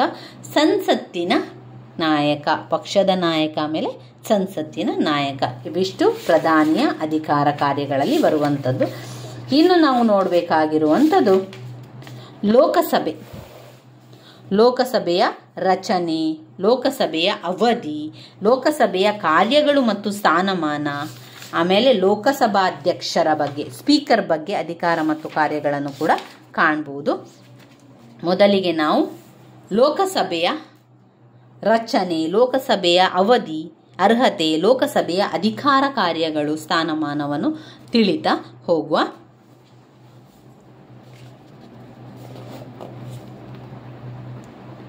ಭಾರತದ ಸಂಸತ್ತಿನ ಕೆಳಮನೆಯನ್ನು ಲೋಕಸಭೆ ಎಂದು ಕರೆಯುತ್ತಾರೆ. ಲೋಕಸಭೆ ಅಂದರೆ ಯಾವುದು ಅಂತ ಗೊತ್ತಾಯ್ತಲ್ವಾ? ಸಂಸತ್ತಿನ ಕೆಳಮನೆಯನ್ನೇ ನಾವೇನು ಹೇಳ್ತೇವೆ? ಲೋಕಸಭೆ ಅಂತ ಹೇಳ್ತೇವೆ. ಇದು ಜನತಾ ಪ್ರತಿನಿಧಿಗಳನ್ನೊಳಗೊಂಡ ಸಭೆಯಾದ್ದರಿಂದ ಇದನ್ನು ಜನತಾ ಸಭೆ ಎಂದು ಕೂಡ ಕರೀತಾರೆ. ಈಗ ಲೋಕಸಭೆಯಲ್ಲಿ 545 ಸದಸ್ಯರ ಸಂಖ್ಯೆಯನ್ನು ಹೊಂದಿದ್ದು, ಈ ಒಟ್ಟು ಸಂಖ್ಯೆಯಲ್ಲಿ 20ಕ್ಕೆ ಮೀರಿದಂತೆ ಕೇಂದ್ರಾಡಳಿತ ಪ್ರದೇಶಕ್ಕೆ ನಿಗದಿಪಡಿಸಲಾಗಿದೆ. ಉಳಿದವುಗಳನ್ನು ಭೌಗೋಳಿಕತೆ ಮತ್ತು ಜನಸಂಖ್ಯೆಯನ್ನಾಧರಿಸಿ ರಚಿತಗೊಂಡಿರುವಂತಹ ಮತಕ್ಷೇತ್ರದಿಂದ ಜನತೆ ನೇರವಾಗಿ ಆಯ್ಕೆಯನ್ನು ಕೂಡ ಮಾಡ್ತಾರೆ. ಹೊಸದಾಗಿ ನಡೆಯುವ ಚುನಾವಣೆಯ ನಂತರ ಅದರಲ್ಲಿ ಆಂಗ್ಲೋ ಇಂಡಿಯನ್ ಪ್ರಾತಿನಿಧ್ಯತೆ ಇಲ್ಲದಿದ್ದರೆ ರಾಷ್ಟ್ರಾಧ್ಯಕ್ಷರು 1 ಅಥವಾ 2 ಆಂಗ್ಲೋ ಇಂಡಿಯನ್ ಅನ್ನು ನಾಮಕರಣ ಮಾಡಬಹುದು. ಇದಲ್ಲದೆ ಸಂವಿಧಾನಾತ್ಮಕವಾಗಿ ಸಾಮಾಜಿಕ ಮತ್ತು ಆರ್ಥಿಕವಾಗಿ ಹಿಂದುಳಿದವರಂತಹ ಜನಾಂಗಗಳಾದ ಹರಿಜನ ಗಿರಿಜನರಿಗೆ ಕೆಲವು ಕ್ಷೇತ್ರಗಳನ್ನು ಮೀಸಲು ಕ್ಷೇತ್ರಗಳನ್ನಾಗಿ ಮಾಡಲಾಗಿದೆ. ಹರಿಜನರಿಗೆ 78 ಕ್ಷೇತ್ರಗಳು ಹಾಗೂ ಗಿರಿಜನರಿಗೆ 39 ಕ್ಷೇತ್ರಗಳನ್ನು ಮೀಸಲಿಡಲಾಗಿದೆ. ಈ ಕ್ಷೇತ್ರದಲ್ಲಿ ಎಲ್ಲ ರೀತಿಯ ಧರ್ಮದವರಿದ್ದಾಗಿಯೂ ಸ್ಪರ್ಧಿಗಳು ಹರಿಜನ ಮತ್ತು ಗಿರಿಜನರಿಗೆ ಮಾತ್ರ ಅವಕಾಶ ಮಾಡಲಾಗಿದೆ. ಇದಲ್ಲದೆ ಇತರ ಸಾಮಾನ್ಯ ಕ್ಷೇತ್ರದಲ್ಲಿಯೂ ಅವರು ಸ್ಪರ್ಧಿಸಲು ಅವಕಾಶವಿರುತ್ತದೆ. ಈ ಸದನದ ಸದಸ್ಯರನ್ನು ವಯಸ್ಕ ಮತದಾನ ಪದ್ಧತಿಯ ಮೂಲಕ ಆಯ್ಕೆ ಮಾಡಬಹುದು. ರಾಷ್ಟ್ರದಲ್ಲಿ ನಾಗರಿಕರಾಗಿರುವ ಪ್ರತಿಯೊಬ್ಬರು 18 ವರ್ಷ ತುಂಬಿದ ನಂತರ ಮತದಾನದ ಹಕ್ಕನ್ನು ಪಡೆಯುತ್ತಾರೆ. ಈ ಮತದಾರರು ರಹಸ್ಯ ಮತದಾನದ ಮೂಲಕ ತಮ್ಮ ಪ್ರತಿನಿಧಿಗಳನ್ನು ಆಯ್ಕೆ ಮಾಡುತ್ತಾರೆ. ಇನ್ನು ಲೋಕಸಭೆಯ ಅವಧಿ ಏನು? ಎಷ್ಟು ವರ್ಷದ ಅವಧಿಗೊಮ್ಮೆ ಲೋಕಸಭೆಯನ್ನು ಮಾಡುವಂಥದ್ದು?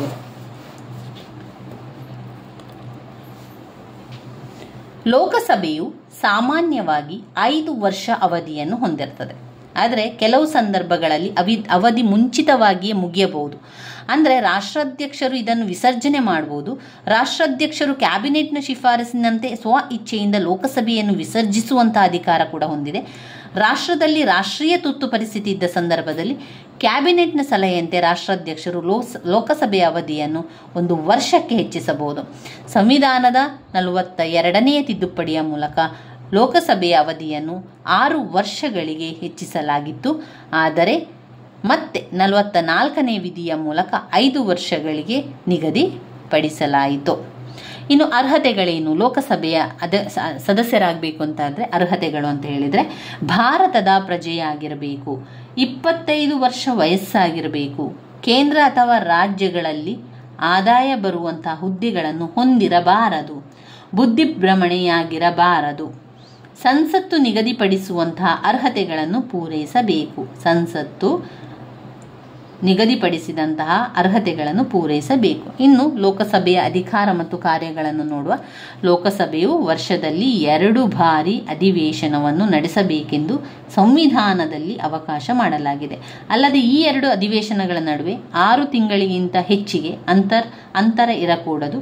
ಇದರ ಕಾರ್ಯಕಲಾಪಗಳನ್ನು ನಿರ್ವಹಿಸಲು ಇದರ ಅಧ್ಯಕ್ಷನನ್ನು ಅಂದರೆ ಸ್ಪೀಕರನ್ನು ಆಯ್ಕೆ ಮಾಡಿಕೊಳ್ಳಲು ಅವಕಾಶವಿದೆ. ಇದು ತನ್ನ ಕಾರ್ಯಕಲಾಪಗಳನ್ನು ನಿರ್ವಹಿಸಲು ಸದನದ ಒಟ್ಟು ಸದಸ್ಯರಲ್ಲಿ 10ನೇ 1 ಭಾಗ ಸದಸ್ಯರು ಹಾಜರಿರಬೇಕು. ಈ ಸದನವು ಜನತಾಪ್ರತಿನಿಧಿ ಸದನವಾಗಿದ್ದು ಅಧಿಕಾರಯುಕ್ತವಾಗಿದೆ. ಈ ಅಧಿಕಾರಗಳು ಯಾವುದಂದರೆ ಶಾಸನೀಯ ಅಧಿಕಾರ, 2 ಹಣಕಾಸು ಅಧಿಕಾರ, 3 ಕಾರ್ಯಾಂಗೀಯ ಅಧಿಕಾರ, 4 ಇತರೆ ಅಧಿಕಾರಗಳು. ಅದರ ಕಾರ್ಯಗಳನ್ನೆಲ್ಲ ನಾವು ವಿವರಣೆಯನ್ನು ತಿಳಿತಾ ಹೋಗುವ ಸ್ನೇಹಿತರೆ. ಲೋಕಸಭೆಯ ಅಧಿಕಾರ ಮತ್ತು ಕಾರ್ಯಗಳು, ಸ್ಥಾನಗಳು.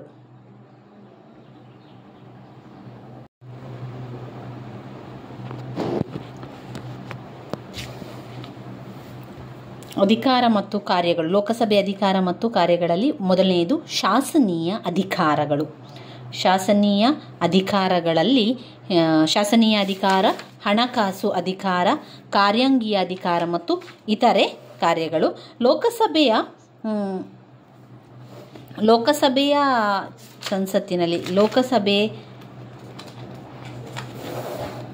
ಮೊದಲು ರಚನೆಯ ಬಗ್ಗೆ ನೋಡಿಕೊಳ್ಳುವ. ರಚನೆಯ ಬಗ್ಗೆ ತಿಳ್ಕೊಂಡ ನಂತರ ಅಧಿಕಾರ ಮತ್ತು ಕಾರ್ಯಗಳ ಬಗ್ಗೆ ತಿಳ್ಕೊಳ್ಳುವ. ಲೋಕಸಭೆ ಭಾರತದ ಸಂಸತ್ತಿನ ಕೆಳಮನೆಯನ್ನು ಲೋಕಸಭೆ ಎಂದು ಕರೆಯಲಾಗುತ್ತದೆ. ಇದು ಜನತಾ ಪ್ರತಿನಿಧಿಗಳನ್ನೊಳಗೊಂಡ ಸಭೆಯಾದುದರಿಂದ ಇದನ್ನು ಜನತಾ ಸಭೆ ಎಂದಲೂ ಕರೆಯುತ್ತಾರೆ. ಲೋಕಸಭೆ ಅಥವಾ ಜನತಾ ಸಭೆ ಅಂತ ಕರೆಯುವಂಥದ್ದು. ಲೋಕಸಭೆಯ ರಚನೆ ಹೇಗೆ ಅಂತ ಹೇಳಿದರೆ, ಲೋಕಸಭೆ 545 ಸದಸ್ಯರ ಸಂಖ್ಯೆಯನ್ನು ಹೊಂದಿದ್ದು ಒಟ್ಟು ಸಂಖ್ಯೆಯಲ್ಲಿ 20ಕ್ಕೆ ಮೀರದಂತೆ ಕೇಂದ್ರಾಡಳಿತ ಪ್ರದೇಶಕ್ಕೆ ನಿಗದಿಪಡಿಸಲಾಗಿದೆ. ಉಳಿದವುಗಳನ್ನು ಭೌಗೋಳಿಕತೆ ಮತ್ತು ಜನಸಂಖ್ಯೆಯನ್ನಾಧರಿಸಿ ರಚನೆಗೊಂಡಿರುವ ಮತಕ್ಷೇತ್ರಗಳಿಂದ ಜನತೆ ನೇರವಾಗಿ ಆಯ್ಕೆ ಮಾಡ್ತಾರೆ.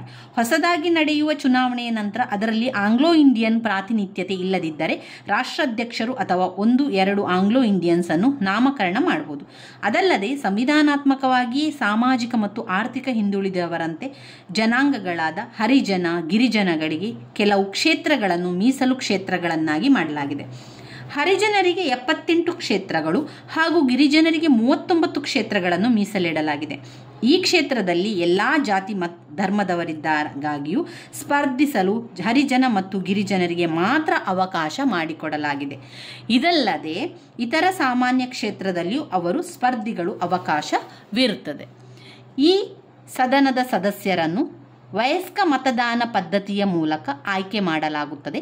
ರಾಷ್ಟ್ರದಲ್ಲಿ ನಾಗರಿಕರಾಗಿರುವ ಪ್ರತಿಯೊಬ್ಬರು 18 ವರ್ಷ ತುಂಬಿದ ನಂತರ ಮತದಾನ ಹಕ್ಕನ್ನು ಪಡೆಯುತ್ತಾರೆ. ಈ ಮತದಾರರು ರಹಸ್ಯ ಮತದಾನದ ಮೂಲಕ ತಮ್ಮ ಪ್ರತಿನಿಧಿಗಳನ್ನು ಆಯ್ಕೆ ಮಾಡುತ್ತಾರೆ.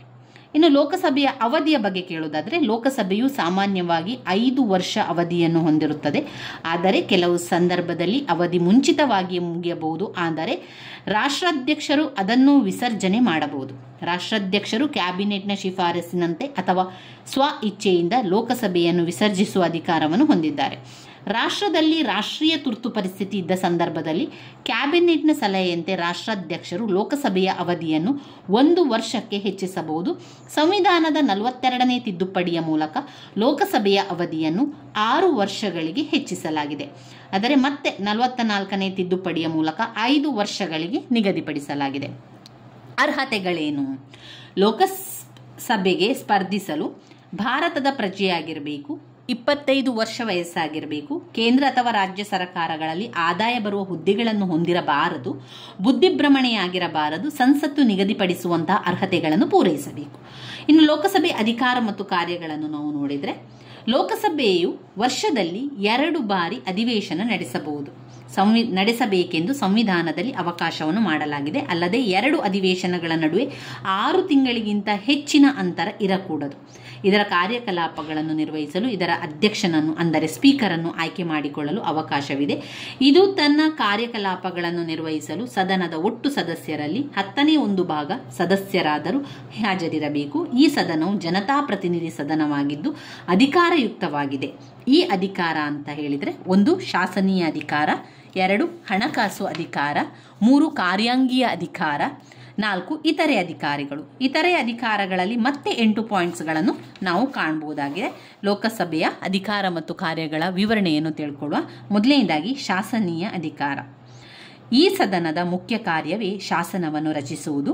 ಇಂದು ಕೇಂದ್ರ ಪಟ್ಟಿ ಮತ್ತು ಸಮವರ್ತಿ ಪಟ್ಟಿಯಲ್ಲಿರುವ ಯಾವುದೇ ವಿಷಯಗಳ ಮೇಲೆ, ಕಾನೂನು ರಚಿಸುವ ಪಟ್ಟಿಯ ವಿಷಯಗಳ ಮೇಲೂ ಶಾಸನ ರಚಿಸುವ ಅಧಿಕಾರವನ್ನು ಚಲಾಯಿಸಬಹುದು. 2 ವಿಧದ ಅಂದರೆ ಸಾಮಾನ್ಯ ಮತ್ತು ಹಣಕಾಸು ಮಸೂದೆಗಳೆರಡೂ ಇದರಲ್ಲಿ ಮಂಡಿತವಾಗಬಹುದು. ಹಣಕಾಸು ಮಸೂದೆ ಮಾತ್ರ ಇದರಲ್ಲಿಯೇ ಮಂಡಿತವಾಗಬೇಕು. ಸಾಮಾನ್ಯ ಮಸೂದೆಗೆ 2 ಸದನಗಳ ಒಪ್ಪಿಗೆ ಅವಶ್ಯಕ. 2 ಸದನಗಳ ನಡುವೆ ಭಿನ್ನಾಭಿಪ್ರಾಯ ತಲೆದೋರಿದರೆ ರಾಷ್ಟ್ರಾಧ್ಯಕ್ಷರು ಜಂಟಿ ಅಧಿವೇಶನವನ್ನು ಕರೆದು ತೀರ್ಮಾನಿಸಲು ಅವಕಾಶವಿದೆ. 2 ಹಣಕಾಸು ಅಧಿಕಾರಗಳು. ಹಣಕಾಸು ವಿಚಾರದಲ್ಲಿ ಲೋಕಸಭೆಗೆ ಪರಮೋಚ್ಚ ಅಧಿಕಾರವಿದೆ. ಇದರಿಂದಲೇ ಅದನ್ನು ರಾಷ್ಟ್ರೀಯ ಹಣಕಾಸಿನ ರಕ್ಷಕ ಎಂದು ಕರೆಯಲಾಗುವುದು. ರಾಷ್ಟ್ರೀಯ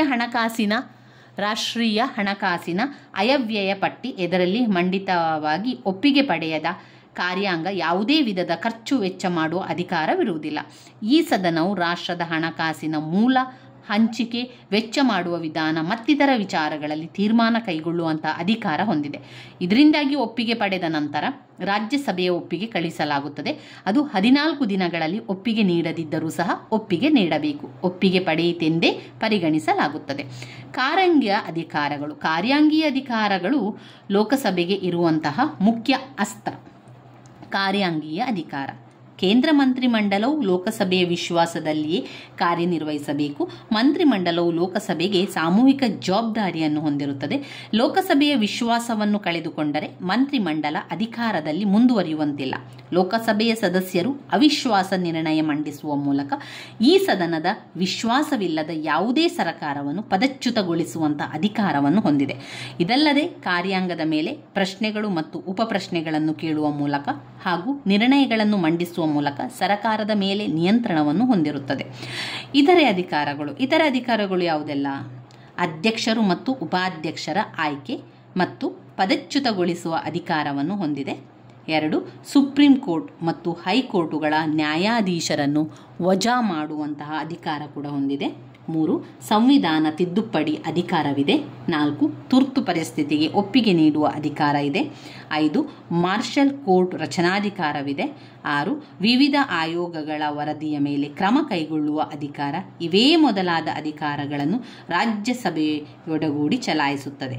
7. ಸ್ಪೀಕರ್ ಅವರ ಆಯ್ಕೆ ಮತ್ತು ಪದಚ್ಯುತಿ. 8. ನಿಯೋಜಿತ ಶಾಸನದ ಮೇಲೆ ನಿಯಂತ್ರಣವನ್ನು ಮಾಡುವಂಥದ್ದು. ಇವಿಷ್ಟು ಇತರೆ ಅಧಿಕಾರಗಳಾಗಿರುವಂಥದ್ದು. ಇವಿಷ್ಟು ನಮ್ಮ ಲೋಕಸಭೆಯ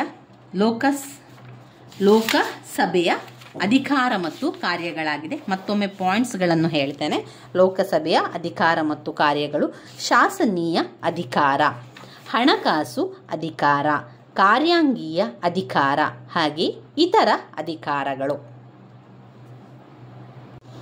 ಲೋಕಸಭಾಧ್ಯಕ್ಷರ ಚುನಾವಣೆ, ಅವಧಿ, ಅಧಿಕಾರ ಮತ್ತು ಕಾರ್ಯಗಳ ಬಗ್ಗೆ ತಿಳ್ಕೊಳ್ಳುವ. ಲೋಕಸಭಾಧ್ಯಕ್ಷರು ಅಂದರೆ ಸ್ಪೀಕರ್ ಅಂತ ಕರೀತಾರೆ. ಸ್ಪೀಕರ್ನ ಅಧಿಕಾರ ಕಾರ್ಯಗಳು ಈ ರೀತಿಯಾಗಿ ಕೂಡ ಕೊಡ್ಬೋದು. ಆವಾಗ ನಮಗೆ ಕೆಲವೊಮ್ಮೆ ಕನ್ಫ್ಯೂಸ್ ಆಗ್ತದೆ, ನಾನು ಯಾವ ಪ್ರಶ್ನೆಗೆ ಉತ್ತರವನ್ನು ಕಲ್ತಿದ್ದೇನೆ ಎನ್ನುವಂಥದ್ದು ನಿಮಗೆ ಗೊತ್ತಿರಬೇಕು. ಲೋಕಸಭಾಧ್ಯಕ್ಷರೇ ಸ್ಪೀಕರ್ ಅಂತ ಕರೆಯುವಂಥದ್ದು. ಲೋಕಸಭಾಧ್ಯಕ್ಷತೆಯ ಅಧ್ಯಕ್ಷನನ್ನು ಸ್ಪೀಕರ್ ಅಂತ ಕರೆಯಲಾಗುವಂಥದ್ದು. ಲೋಕಸಭೆಯ ಅಧ್ಯಕ್ಷನನ್ನು ಸ್ಪೀಕರ್ ಎಂದು ಕರೆಯಲಾಗಿದೆ. ಇವರನ್ನು ಲೋಕಸಭೆಯ ಮೊದಲ ಅಧಿವೇಶನದ ಮೊದಲ ಸಭೆಯಲ್ಲಿ ಸ್ಪೀಕರ್ ಅವರನ್ನು ನೇಮಕ ಮಾಡುತ್ತಾರೆ. ಇವರ ಅಧಿಕಾರ ಗೌರವಯುತವಾದುದು. ಸ್ಪೀಕರ್ ಅವರ ಚುನಾವಣೆ ಮತ್ತು ಅವಧಿಯ ಬಗ್ಗೆ ತಿಳ್ಕೊಳ್ಳುವ. ನಮ್ಮ ಸಂವಿಧಾನದ 93ನೇ ವಿಧಿಯಲ್ಲಿ ಲೋಕಸಭೆಯು ತನ್ನ ಸದಸ್ಯರಲ್ಲಿ ಒಬ್ಬನನ್ನು ಸ್ಪೀಕರ್ ಹಾಗೂ ಮತ್ತೊಬ್ಬನನ್ನು ಡೆಪ್ಯೂಟಿ ಸ್ಪೀಕರ್ ಹುದ್ದೆಗೆ ಆಯ್ಕೆ ಮಾಡಲು ಅವಕಾಶ ಕಲ್ಪಿಸಿದೆ. ಲೋಕಸಭೆಯ ಮೊದಲ ಅಧಿವೇಶನದ ಮೊದಲ ಸಭೆಯಲ್ಲಿ ಸ್ಪೀಕರ್ ಅವರನ್ನು ಆಯ್ಕೆ ಮಾಡಲಾಗುತ್ತದೆ. ಆದರೆ ಬ್ರಿಟನ್ನಿನಲ್ಲಿ ಎಲ್ಲ ಪಕ್ಷದ ಸದಸ್ಯರು ಸ್ಪೀಕರ್ ಅವರನ್ನು ಅವಿರೋಧವಾಗಿ ಆಯ್ಕೆ ಮಾಡುತ್ತಾರೆ. ಭಾರತದಲ್ಲಿ ಈ ಸಂಪ್ರದಾಯವನ್ನು ಅನುಸರಿಸಲು ವಿಫಲವಾಗಿದೆ. ಇದಕ್ಕೆ ಪಕ್ಷ ರಾಜಕೀಯ ಕಾರಣ ಎನ್ನಬಹುದು. ಸ್ಪೀಕರ್ ಅವರ ಅಧಿಕಾರದ ಅವಧಿ ಸಾಮಾನ್ಯವಾಗಿ 5 ವರ್ಷ. ಆದರೆ ಅವರು ಆ ಸ್ಥಾನವನ್ನು ಎಲ್ಲಿಯ ತನಕ ಸದನದ ಸದಸ್ಯನಾಗಿರುತ್ತಾರೋ ಅಲ್ಲಿಯವರೆಗೆ ಹೊಂದಲು ಸಾಧ್ಯ. ಅಂದರೆ ಸ್ವತಃ ರಾಜೀನಾಮೆ ನೀಡಿದಾಗ ಅಥವಾ ಸದನವು ಅವನನ್ನು ಪದಚ್ಯುತಿಗೊಳಿಸಿದಾಗ ಅವರ ಅವಧಿ ಮುಗಿಯುತ್ತದೆ. ಆದಾಗ್ಯೂ ಲೋಕಸಭೆ ವಿಸರ್ಜನೆಗೊಂಡರೆ ಅಥವಾ ಅವಧಿ ಮುಗಿದಾಗ್ಯೂ ಕೂಡ ಸ್ಪೀಕರ್ ಮುಂದುವರಿಯುತ್ತಿರುತ್ತಾರೆ. ಹೊಸದಾಗಿ ಸ್ಪೀಕರ್ ಆಯ್ಕೆಗೊಂಡ ನಂತರ ಅವರು ನಿರ್ಗಮಿಸುತ್ತಾರೆ.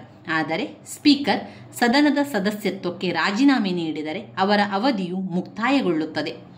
ಸ್ಪೀಕರ್ ಅವರು ಎಷ್ಟು ಬಾರಿ ಬೇಕಾದರೂ ಆಯ್ಕೆಗೊಳ್ಳಬಹುದು. ಇದಕ್ಕೆ ಯಾವುದೇ ರೀತಿಯ ನಿರ್ಬಂಧ ಇಲ್ಲ. ಸ್ಪೀಕರ್ ಅವರ ಪದಚ್ಯುತಿ ಮಾಡುವಂಥದ್ದು ಹೇಗೆ? ಸ್ಪೀಕರ್ ಅವರನ್ನು ಅವರ ಅವಧಿ ಮುಗಿಯುವುದಕ್ಕೆ ಮುಂಚಿತವಾಗಿಯೇ ಸದನ ಪದಚ್ಯುತಿಗೊಳಿಸಬಹುದು. ಇದಕ್ಕೆ ಸದನದಲ್ಲಿ ಪದಚ್ಯುತಿ ನಿರ್ಣಯವನ್ನು ಮಂಡಿಸಿ ಸದನವು ಬಹುಮತದಿಂದ ಅಂಗೀಕರಿಸಿದ್ದಾದರೆ ಸ್ಪೀಕರ್ ಪದಚ್ಯುತಿಗೊಳ್ಳುತ್ತಾರೆ. ಆದರೆ ಈ ನಿರ್ಣಯವನ್ನು ಮಂಡಿಸುವ ಮುಂಚೆ 14 ದಿನಗಳ ಮೊದಲು ನೋಟಿಸನ್ನು ಸ್ಪೀಕರ್ ಅವರಿಗೆ ನೀಡಬೇಕು. ಈ ಪದಚ್ಯುತಿ ನಿರ್ಣಯ ಚರ್ಚೆಗೆ ಬಂದಾಗ ಸ್ಪೀಕರ್ ಅವರು ಅಧ್ಯಕ್ಷತೆ ವಹಿಸುವಂತಿಲ್ಲ. ಅದಾಗಿ ಅವರು ಸದನದಲ್ಲಿ ತಮ್ಮ ರಕ್ಷಣೆಗೆ ಸಂಬಂಧಿಸಿದಂತೆ ಅಂಶಗಳನ್ನು ಮಂಡಿಸಲು ಅವಕಾಶವಿರುತ್ತದೆ. ನಮ್ಮ ಸಂವಿಧಾನದ ರಚನಾಕರ್ತರು ಬ್ರಿಟನ್ ಮಾದರಿಯ ಪದ್ಧತಿಯನ್ನು ಅನುಸರಿಸಿದ್ದರೂ ಅಲ್ಲಿರುವ ಸಾಂಪ್ರದಾಯಿಕ ಮಹತ್ವವನ್ನು ಅನುಸರಿಸುವಲ್ಲಿ ವಿಫಲವಾಗಿದ್ದೇವೆ. ಅಲ್ಲಿ ಒಮ್ಮೆ ಸ್ಪೀಕರ್ ಆದವನು ಅವನು ಇಚ್ಛಿಸುವವರೆಗೂ ಸ್ಪೀಕರ್ ಆಗಿ ಮುಂದುವರಿಯಲು ಅವಕಾಶವಿದೆ.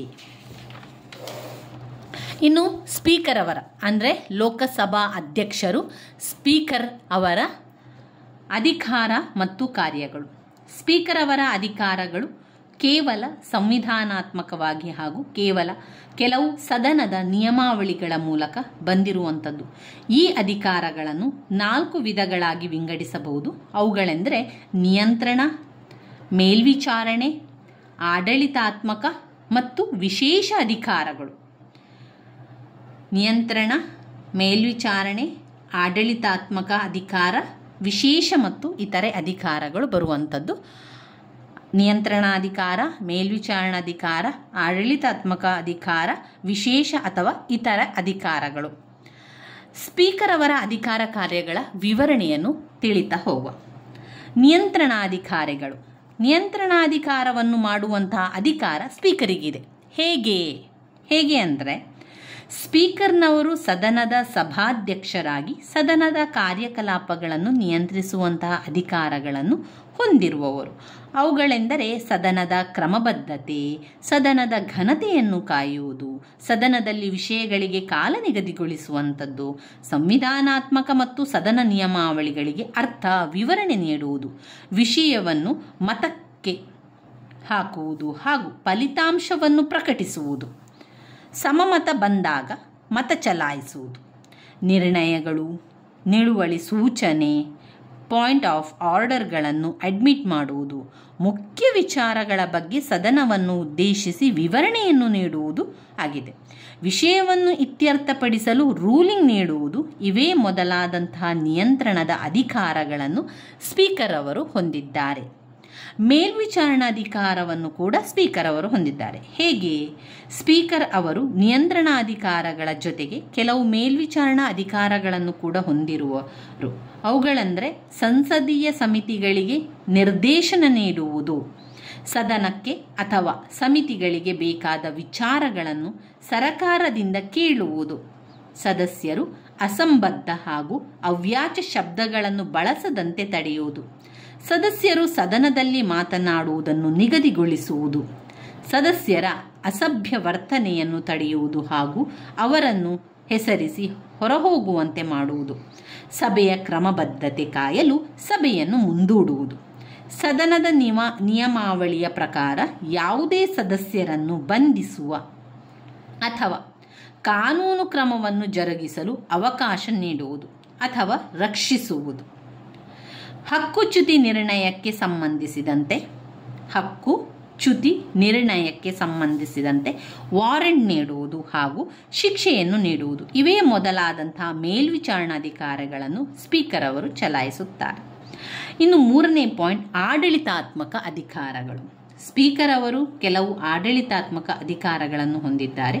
ಅವುಗಳೆಂದರೆ ಸಂಸದೀಯ ಕಾರ್ಯಾಲಯದ ಮೇಲೆ ನಿಯಂತ್ರಣ, ಸದನದಲ್ಲಿನ ಸಾರ್ವಜನಿಕರು ಮತ್ತು ಪತ್ರಕರ್ತರ ಗ್ಯಾಲರಿಯ ಮೇಲೆ ನಿಯಂತ್ರಣ, ಸದಸ್ಯರಿಗಿರುವ ಸೌಲಭ್ಯ ಮತ್ತು ಸವಲತ್ತುಗಳನ್ನು ಒದಗಿಸುವುದು, ಸದನದಲ್ಲಿ ಸದಸ್ಯರಿಗೆ ಕೂರಲು ಆಸನ ವ್ಯವಸ್ಥೆಯನ್ನು ಮಾಡುವುದು, ಸಂಸದೀಯ ಕಾರ್ಯಕಲಾಪ ಮತ್ತು ದಾಖಲಾತಿಗಳನ್ನು ರಕ್ಷಿಸುವುದು, ಸದಸ್ಯರು, ಸಿಬ್ಬಂದಿ ಮತ್ತು ಸದನದ ಆಸ್ತಿಯ ರಕ್ಷಣೆ ಮಾಡುವುದು, ಸದಸ್ಯರ ರಾಜೀನಾಮೆಯನ್ನು ಪರಿಶೀಲಿಸಿ ಸ್ವೀಕರಿಸುವುದು ಅಥವಾ ತಿರಸ್ಕರಿಸುವುದು, ಸದನ ಸಮಿತಿಗಳು ಕಾರ್ಯನಿರ್ವಹಿಸಲು ಅನುವು ಮಾಡಿಕೊಡುವುದು, ಇವೇ ಮೊದಲಾದಂಥ ಅನೇಕ ಆಡಳಿತಾತ್ಮಕ ಕಾರ್ಯಗಳನ್ನು ಸ್ಪೀಕರ್ ಅವರು ನಿರ್ವಹಿಸುವರು. ಇನ್ನು ವಿಶೇಷ ಅಥವಾ ಇತರೆ ಅಧಿಕಾರಿಗಳನ್ನು ಕೂಡ ಸ್ಪೀಕರ್ ಅವರು ಹೊಂದಿದ್ದಾರೆ. ಸ್ಪೀಕರ್ ಅವರು ಮೇಲಿನ ಒಂದು ಅಧಿಕಾರ ಅಂದರೆ ನಿಯಂತ್ರಣಾಧಿಕಾರ, ಮೇಲ್ವಿಚಾರಣಾಧಿಕಾರ, ಆಡಳಿತಾತ್ಮಕ ಅಧಿಕಾರಗಳ ಜೊತೆಗೆ ಇತರ ಕೆಲವು ವಿಶೇಷ ಅಧಿಕಾರಗಳನ್ನು ಕೂಡ ಹೊಂದಿದ್ದಾರೆ. ಅವುಗಳೆಂದರೆ ಸದನದಿಂದ ಒಪ್ಪಿಗೆ ಪಡೆದ ಮಸೂದೆಗೆ ಸರ್ಟಿಫಿಕೇಟ್ ನೀಡುವುದು, ಮಸೂದೆಗಳು ಹಣಕಾಸು ಮಸೂದೆಯೇ ಅಥವಾ ಇಲ್ಲವೇ ಎಂದು ತೀರ್ಮಾನಿಸುವುದು, ಸಂಸತ್ತಿನ ಜಂಟಿ ಅಧಿವೇಶನದ ಅಧ್ಯಕ್ಷತೆ ವಹಿಸುವುದು, ಸಂಸದೀಯ ವಿನಿಯೋಗಕ್ಕೆ ಸದಸ್ಯರನ್ನು ನಾಮಕರಣ ಮಾಡುವುದು, ಸದನದ ಅವಧಿ ಮುಗಿಯುವಾಗ ಸಮಾರೋಪ ಭಾಷಣ ಮಾಡುವುದು, ಸದನದಿಂದ ಒಪ್ಪಿಗೆ ಪಡೆದಂತಹ ಮಸೂದೆಯಲ್ಲಿ ತಪ್ಪುಗಳಿದ್ದರೆ ಸರಿಪಡಿಸುವುದು, ಇವೇ ಮೊದಲಾದಂತಹ ಅನೇಕ ಅಧಿಕಾರಗಳನ್ನು ಸ್ಪೀಕರ್ ಅವರು ಚಲಾಯಿಸುತ್ತಾರೆ.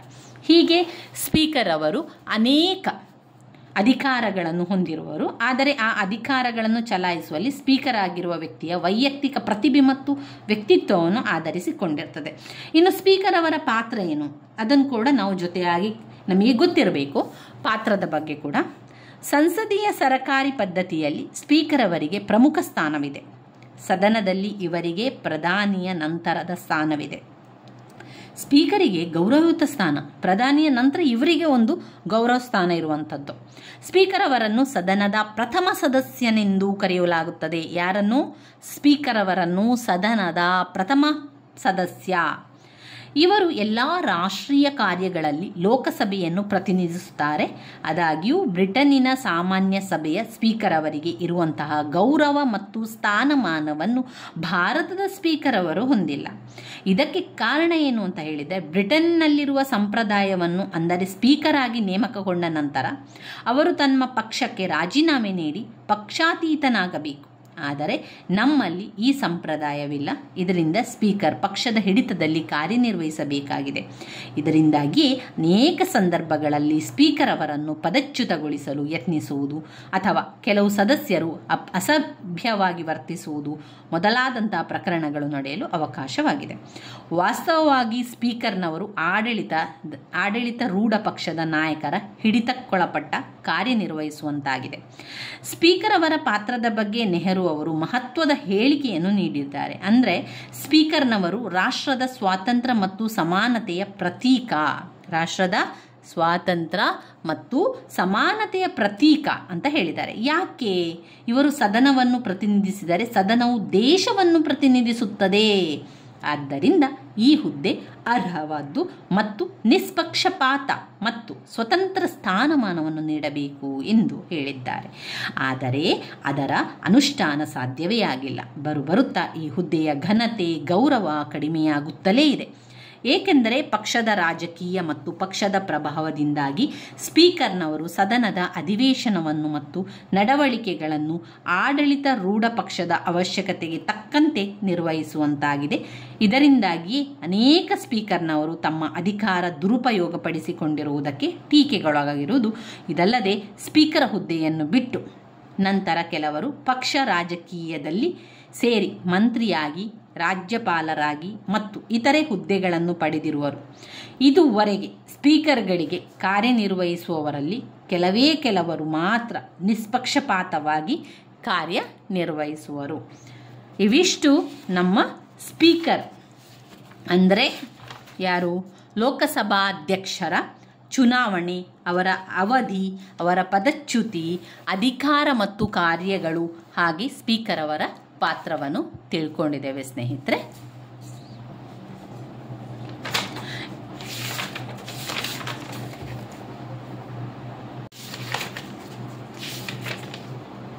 ಇನ್ನು ನಾವು ಓದ್ಕೊಳ್ಬೇಕಾಗಿರುವಂತಹ ಮುಖ್ಯವಾದಂತಹ ಪ್ರಶ್ನೆ ಅಂತ ಹೇಳಿದರೆ ಬ್ಲಾಕ್ 2ರಲ್ಲಿ ನಾವು ಓದ್ಕೊಳ್ಳೇಬೇಕಾಗಿರುವಂಥದ್ದು ಸುಪ್ರೀಂ ಕೋರ್ಟಿನ ಅಧಿಕಾರ ಮತ್ತು ಕಾರ್ಯಗಳು.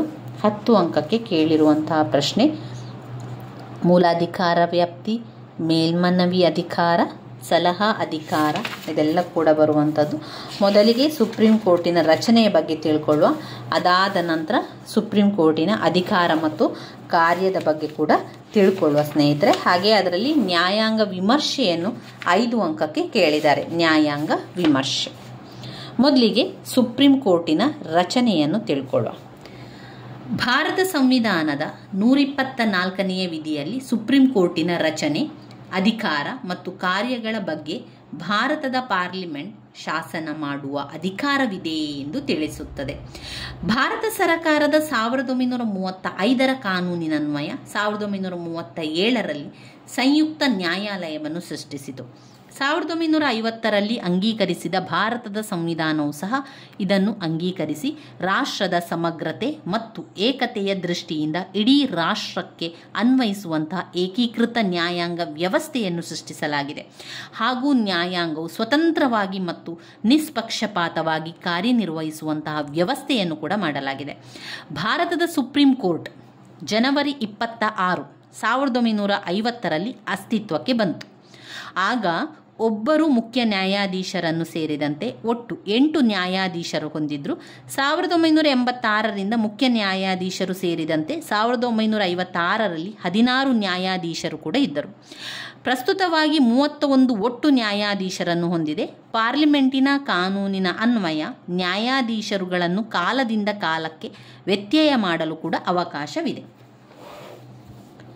ಭಾರತದ ಸುಪ್ರೀಂ ಕೋರ್ಟ್ ಸಂವಿಧಾನಾತ್ಮಕ ಪ್ರಕರಣಗಳಿಗೆ ನಿರ್ಣಯವನ್ನು ಅಥವಾ ರಾಷ್ಟ್ರಪತಿಗೆ ಸಲಹಾಭಿಪ್ರಾಯವನ್ನು ನೀಡಬೇಕಾದರೆ ಕನಿಷ್ಠ 5 ಜನ ನ್ಯಾಯಾಧೀಶರು ಹಾಜರಿದ್ದು ಚರ್ಚಿಸಿ ತೀರ್ಮಾನಗಳನ್ನು ನೀಡಬೇಕಾಗಿರುತ್ತದೆ. ಸಂವಿಧಾನದ 124ರ ವಿಧಿಯ ಅನ್ವಯ ಸುಪ್ರೀಂ ಕೋರ್ಟಿನ ನ್ಯಾಯಾಧೀಶರು ಆಗಲು ಅವಶ್ಯಕವಾದ ಅರ್ಹತೆಯನ್ನು ನಿಗದಿಪಡಿಸಲಾಗಿದೆ. ನ್ಯಾಯಾಧೀಶರಾಗಲಿಕ್ಕೆ, ಸುಪ್ರೀಂ ಕೋರ್ಟ್ನ ನ್ಯಾಯಾಧೀಶರಾಗಬೇಕು ಅಂತಾದರೆ ಕೆಲವೊಂದು ಅರ್ಹತೆಗಳು ಬೇಕು. ಏನು? ಒಂದು, ಭಾರತದ ಪ್ರಜೆಯಾಗಿರಬೇಕು. 2. ಹೈಕೋರ್ಟಿನಲ್ಲಿ 5 ವರ್ಷಗಳ ಕಾಲ ನ್ಯಾಯಾಧೀಶರಾಗಿ ಅನುಭವವನ್ನು ಹೊಂದಿರಬೇಕು ಅಥವಾ ಯಾವುದೇ ಹೈಕೋರ್ಟಿನಲ್ಲಿ ಕನಿಷ್ಠ 10 ವರ್ಷಗಳ ಕಾಲ ನ್ಯಾಯವಾದಿಯಾಗಿ ಅನುಭವಿಸಬೇಕು. 3. ರಾಷ್ಟ್ರಪತಿಯ ದೃಷ್ಟಿಯಲ್ಲಿ ಪ್ರಸಿದ್ಧ ನ್ಯಾಯವಾದಿಯಾಗಿರಬೇಕು. ನ್ಯಾಯಾಧೀಶರುಗಳನ್ನು ರಾಷ್ಟ್ರಪತಿಯವರು ನೇಮಕ ಮಾಡುತ್ತಾರೆ. ಭಾರತದ ಸುಪ್ರೀಂ ಕೋರ್ಟಿನ ಇತರ ನ್ಯಾಯಾಧೀಶರುಗಳನ್ನು ನೇಮಕ ಮಾಡುವಾಗ ರಾಷ್ಟ್ರಾಧ್ಯಕ್ಷರು ಸುಪ್ರೀಂ ಕೋರ್ಟಿನ ಮುಖ್ಯ ನ್ಯಾಯಾಧೀಶರನ್ನು ಮತ್ತು ಹಿರಿಯ ನ್ಯಾಯಾಧೀಶರುಗಳ ಒಡನೆ ಸಮಾಲೋಚಿಸಿ ತೀರ್ಮಾನ ಕೈಗೊಳ್ಳುತ್ತಾರೆ. ಕೆಲವು ಸಂದರ್ಭಗಳಲ್ಲಿ ನ್ಯಾಯಾಧೀಶರುಗಳನ್ನು ನೇಮಕ ಮಾಡುವಾಗ ಇದನ್ನು ಮಾರ್ಪಾಡು ಮಾಡಿಕೊಳ್ಳಬಹುದಾಗಿದೆ. ಆದರೆ ರಾಷ್ಟ್ರಾಧ್ಯಕ್ಷರು ಸುಪ್ರೀಂ ಕೋರ್ಟಿನ ಇತರೆ ನ್ಯಾಯಾಧೀಶರುಗಳನ್ನು ನೇಮಕ ಮಾಡುವಾಗ ಸುಪ್ರೀಂ ಕೋರ್ಟಿನ ನ್ಯಾಯಾಧೀಶರು ಅಭಿಮತವನ್ನು ಸಾಮಾನ್ಯವಾಗಿ ಪರಿಗಣಿಸುತ್ತಾರೆ. ವಿಶೇಷ ಸಂದರ್ಭದಲ್ಲಿ ಸುಪ್ರೀಂ ಕೋರ್ಟಿನ ಮುಖ್ಯ ನ್ಯಾಯಾಧೀಶರು ರಾಷ್ಟ್ರಾಧ್ಯಕ್ಷರ ಸಮ್ಮತಿಯ ಮೇಲೆ ಅರ್ಹತೆಯುಳ್ಳ ನ್ಯಾಯಾಧೀಶರುಗಳನ್ನು ಆಡ್ಹಾಕ್ ನ್ಯಾಯಾಧೀಶರನ್ನು ನೇಮಕ ಮಾಡಲು ಅವಕಾಶವಿದೆ. ಹಾಗೆಯೇ ಸುಪ್ರೀಂ ಕೋರ್ಟ್ ಮತ್ತು ರಾಜ್ಯ ಹೈಕೋರ್ಟುಗಳ ನಿವೃತ್ತ ನ್ಯಾಯಾಧೀಶರುಗಳನ್ನು ಆಡ್ಹಾಕ್ ನ್ಯಾಯಾಧೀಶರಾಗಿ ನೇಮಕ ಮಾಡಿಕೊಳ್ಳಲು ಅವಕಾಶವಿದೆ. ಸುಪ್ರೀಂ ಕೋರ್ಟ್ನ ಮುಖ್ಯ ನ್ಯಾಯಾಧೀಶರು ಮತ್ತು ಇತರೆ ನ್ಯಾಯಾಧೀಶರುಗಳನ್ನು ರಾಷ್ಟ್ರಾಧ್ಯಕ್ಷರು ನೇಮಕ ಮಾಡುವಂಥದ್ದು 65 ವರ್ಷಗಳವರೆಗೆ ಅಧಿಕಾರದಲ್ಲಿರುತ್ತಾರೆ. ರಾಜೀನಾಮೆ ಸಲ್ಲಿಸಬೇಕಾದರೆ ರಾಷ್ಟ್ರಪತಿಯವರಿಗೆ ಸ್ವಂತ ಬರವಣಿಗೆಯ ಮೂಲಕ ಸಲ್ಲಿಸಬೇಕಾಗುತ್ತದೆ. ನ್ಯಾಯಾಧೀಶರುಗಳನ್ನು ಪಾರ್ಲಿಮೆಂಟಿನ ಅನುಮೋದನೆಯ ಮೇರೆಗೆ ರಾಷ್ಟ್ರಪತಿಗಳು ವಜಾ ಮಾಡಬಹುದಾಗಿದೆ. ಸುಪ್ರೀಂ ಕೋರ್ಟ್ನ ಇತರ ನ್ಯಾಯಾಧೀಶರುಗಳು 65 ವರ್ಷಗಳವರೆಗೆ ಅಧಿಕಾರದಲ್ಲಿರುತ್ತಾರೆ. ನಿವೃತ್ತಿಯ ನಂತರ ಯಾವುದೇ ನ್ಯಾಯಾಲಯದಲ್ಲಿ ನ್ಯಾಯವಾದಿಯಾಗಿ ಕಾರ್ಯನಿರ್ವಹಿಸಬಾರದೆಂದು ಸಂವಿಧಾನದಲ್ಲಿಯೇ ಸ್ಪಷ್ಟಪಡಿಸಲಾಗಿದೆ. ಸಂವಿಧಾನದ 124ನೇ ವಿಧಿಯ ಅನ್ವಯ ಮುಖ್ಯ ನ್ಯಾಯಾಧೀಶರು ಸೇರಿದಂತೆ ಇತರ ನ್ಯಾಯಾಧೀಶರುಗಳನ್ನು ಅಸಭ್ಯ ವರ್ತನೆಗಾಗಿ ಅವಧಿ ಮುಗಿಯುವುದಕ್ಕೆ ಮೊದಲೇ ಪದಚ್ಯುತಗೊಳಿಸಲು ಅವಕಾಶವಿದೆ. ಈ ಕಾರ್ಯವನ್ನು ಪಾರ್ಲಿಮೆಂಟ್ನ 2 ಸದನಗಳು ನಿರ್ವಹಿಸುತ್ತದೆ.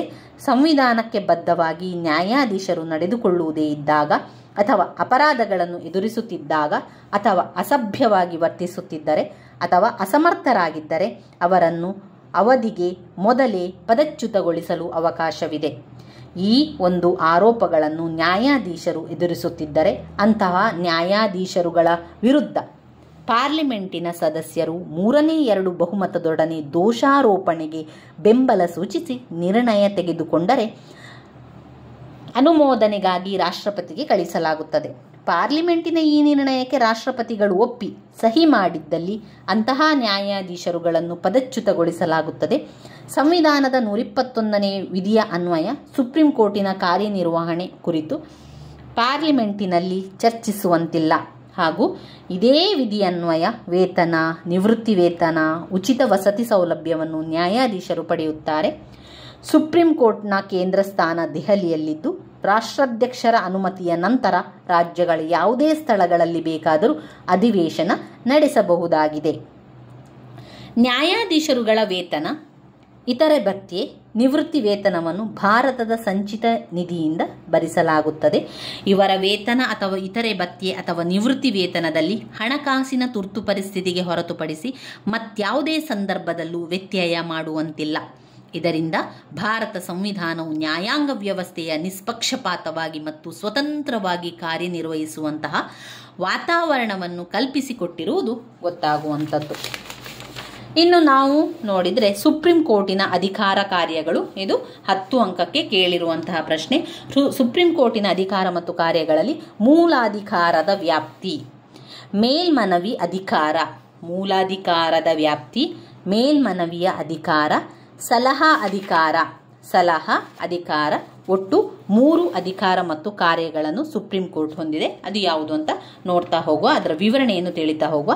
ಮೂಲಾಧಿಕಾರದ ವ್ಯಾಪ್ತಿ, ಮೇಲ್ಮನವಿಯ ಅಧಿಕಾರ, ಸಲಹಾ ಅಧಿಕಾರ ಯಾವುದೆಲ್ಲ? ಮೂಲಾಧಿಕಾರದ ವ್ಯಾಪ್ತಿ, ಮೇಲ್ಮನವಿ ಅಧಿಕಾರ, ಸಲಹಾ ಅಧಿಕಾರ. ಭಾರತದ ಸುಪ್ರೀಂ ಕೋರ್ಟ್ ವಿಫಲವಾದ ಕಾರ್ಯವ್ಯಾಪ್ತಿಯನ್ನು ಹೊಂದಿದೆ. ಪಾರ್ಲಿಮೆಂಟ್ ಇದರ ಅಧಿಕಾರ ವ್ಯಾಪ್ತಿಯನ್ನು ಕಾನೂನಿನ ಮೂಲಕ ವಿಸ್ತರಿಸಲು ಅವಕಾಶವಿದೆ. ಇದು ಹೊಂದಿರುವ ಅಧಿಕಾರ ಅಥವಾ ಹಕ್ಕನ್ನು ವ್ಯಾಪ್ತಿ ಎಂದು ಕರೆಯಲಾಗುತ್ತದೆ.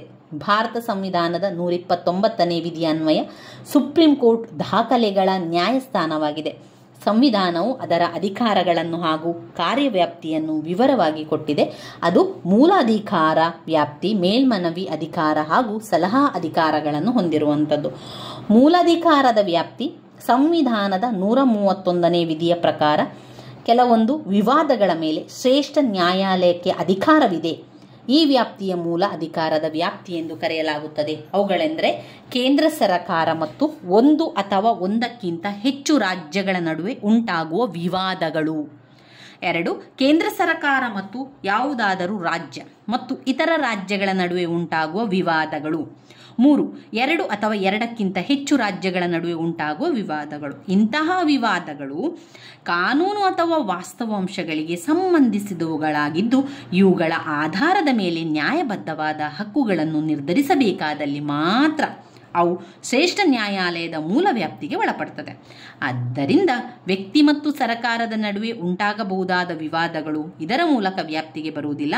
ಆದರೆ ಮೂಲಭೂತ ಹಕ್ಕುಗಳಿಗೆ ಸಂಬಂಧಿಸಿದಂತೆ ಕೇಂದ್ರ ಅಥವಾ ರಾಜ್ಯ ಸರ್ಕಾರಗಳಿಂದ ಧಕ್ಕೆ ಉಂಟಾದಾಗ ಬಂದಿ ಪ್ರತ್ಯಕ್ಷೀಕರಣ, ಪರಮಾದೇಶ, ಸರ್ಶಿಯೋರರಿ, ಕೋವರೆಂಟೋ ಇವೇ ಮೊದಲಾದ ಆಜ್ಞೆಗಳನ್ನು ಹೊರಡಿಸುವ ಮೂಲಕ ವ್ಯಕ್ತಿಯ ಮೂಲಭೂತ ಹಕ್ಕುಗಳನ್ನು ರಕ್ಷಿಸುತ್ತದೆ. ಸುಪ್ರೀಂ ಕೋರ್ಟ್ನ ಈ ಮೂಲ ಅಧಿಕಾರ ವ್ಯಾಪ್ತಿಯು ಒಂದು ವಿಶೇಷ ಅಧಿಕಾರವಾಗಿದ್ದು ಸಂವಿಧಾನಕ್ಕೆ ಅರ್ಥ ವಿವರಣೆ ನೀಡಿ ವ್ಯಾಖ್ಯಾನಿಸುವ ಅಧಿಕಾರವನ್ನು ಕೂಡ ಹೊಂದಿದೆ. ಮೇಲ್ಮನವಿ ಅಧಿಕಾರ. ಭಾರತ ಸಂವಿಧಾನದ 132ರಿಂದ 136ರ ವಿಧಿಯವರೆಗೆ ಪ್ರಕಾರ ಸುಪ್ರೀಂ ಕೋರ್ಟ್ ಅಪೀಲು ಅಧಿಕಾರ ವ್ಯಾಪ್ತಿಯನ್ನು ಹೊಂದಿದೆ. ಸಿವಿಲ್ ಮತ್ತು ಕ್ರಿಮಿನಲ್ ಅಪರಾಧಗಳಿಗೆ ಸಂಬಂಧಿಸಿದಂತೆ ಸಂವಿಧಾನಕ್ಕೆ ಸಂಬಂಧಿಸಿದಂತಾಗಿದ್ದರೆ ಹೈಕೋರ್ಟಿನ ಪ್ರಮಾಣ ಲಗತ್ತಿಸಿ ಸುಪ್ರೀಂ ಕೋರ್ಟ್ಗೆ ಮೇಲ್ಮನವಿ ಸಲ್ಲಿಸಲು ಅವಕಾಶವಿದೆ.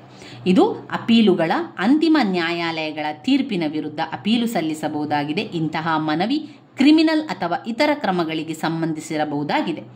ಆದರೆ ಉಚ್ಚ ನ್ಯಾಯಾಲಯಗಳು ಸಂವಿಧಾನ ಸಂಬಂಧವಾದ ಕಾನೂನುಗಳನ್ನು ಕುರಿತು ವ್ಯಾಖ್ಯಾನ ಮಾಡುವಂತಹ ಈ ವಿವಾದ ಎಂದು ತಿಳಿಸುವ ಶಿಫಾರಸು ಪತ್ರವನ್ನು ನೀಡಿದಾಗ ಮಾತ್ರ ಈ ರೀತಿಯ ಮೇಲ್ಮನವಿಯನ್ನು ಸುಪ್ರೀಂ ಕೋರ್ಟಿಗೆ ಕೊಂಡೊಯ್ಯಬಹುದು.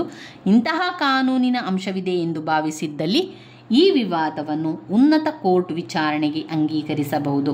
ಸುಪ್ರೀಂ ಕೋರ್ಟ್ ಅಪೀಲು ಅಧಿಕಾರ ವ್ಯಾಪ್ತಿಯಲ್ಲಿ ಸಂವಿಧಾನಾತ್ಮಕ ವಿವಾದಗಳು, ಸಿವಿಲ್ ಮೊಕದ್ದಮೆಗಳಿಗೆ ಸಂಬಂಧಪಟ್ಟ ಹೈಕೋರ್ಟ್ನ ತೀರ್ಪಿನ ವಿರುದ್ಧ ಅಪೀಲು ಅಧಿಕಾರ ವ್ಯಾಪ್ತಿಯನ್ನು ಹೊಂದಿದೆ. ಇನ್ನು ಬರುವಂಥದ್ದು ಸಲಹಾಧಿಕಾರ. ಮೂಲಾಧಿಕಾರದ ವ್ಯಾಪ್ತಿ, ಮೇಲ್ಮನವಿ ಅಧಿಕಾರ, ಸಲಹಾಧಿಕಾರ. ಭಾರತ ಸಂವಿಧಾನದ 143ನೇ ವಿಧಿಯನ್ವಯ ಸುಪ್ರೀಂ ಕೋರ್ಟ್ ರಾಷ್ಟ್ರಪತಿ ಮತ್ತು ಕೇಂದ್ರ ಸರ್ಕಾರಕ್ಕೆ ಸಲಹೆ ನೀಡುವ ಅಧಿಕಾರವನ್ನು ಹೊಂದಿದೆ. ಯಾವುದೇ ಶಾಸನ ಅಥವಾ ವಿಷಯ ಸಾರ್ವಜನಿಕ ಹಿತಾಸಕ್ತಿ ಹಾಗೂ ಪ್ರಾಮುಖ್ಯತೆಯನ್ನು ಪಡೆದಿದ್ದು ವಿವಾದಕ್ಕೆ ಕಾರಣವಾಗಿದ್ದರೆ ಈ ಬಗ್ಗೆ ನ್ಯಾಯಾಂಗದ ಸಲಹೆಯನ್ನು ಕೇಳಬಹುದಾಗಿದ್ದು ಕಾನೂನಿಗೆ ಸಂಬಂಧಿಸಿದ ವಿವಾದಗಳು, ಸಂವಿಧಾನದ ಬಿಕ್ಕಟ್ಟಿನ ಸಂದರ್ಭಗಳು, ನಿಯೋಜಿತ ಶಾಸನಾಧಿಕಾರಕ್ಕೆ ಸಂಬಂಧಿಸಿದಂತೆ ಸಲಹೆ ನೀಡುವ ಅಧಿಕಾರವನ್ನು ಹೊಂದಿದೆ. ಆದರೆ ಕೆಲವು ವಿಷಯಕ್ಕೆ ಅಧಿಕಾರವನ್ನು ಸಂಬಂಧಿಸಿದಂತೆ ಸುಪ್ರೀಂ ಕೋರ್ಟ್ ಸಲಹೆ ಸೂಚನೆಗಳನ್ನು ಒಪ್ಪಬಹುದು ಅಥವಾ ತಿರಸ್ಕರಿಸಬಹುದಾಗಿದೆ. ಭಾರತ ಸಂವಿಧಾನದ 136ನೇ ವಿಧಿಯನ್ವಯ ಸುಪ್ರೀಂ ಕೋರ್ಟ್ನ ಅಧಿಕಾರ ವ್ಯಾಪ್ತಿಯ ಚುನಾವಣಾ ಟ್ರಿಬ್ಯುನಲ್ ನಿರ್ಣಯಗಳಿಗೂ ವಿಸ್ತರಿಸಲ್ಪಟ್ಟಿದೆ ಹಾಗೂ ಇದೇ ವಿಧಿಯನ್ವಯ ಇದರ ವ್ಯಾಪ್ತಿಯ ಕೈಗಾರಿಕಾ ನ್ಯಾಯ ನಿರ್ಣಯಗಳಿಗೂ ವಿಸ್ತರಿಸಲ್ಪಟ್ಟಿದೆ. ಈ ಅಧಿಕಾರ ವ್ಯಾಪ್ತಿಯ ಜೊತೆಗೆ 126ನೇ ವಿಧಿಯ ಪ್ರಕಾರ ಸುಪ್ರೀಂ ಕೋರ್ಟ್ನ ದಾಖಲೆಗಳ ನ್ಯಾಯಾಲಯವಾಗಿದೆ.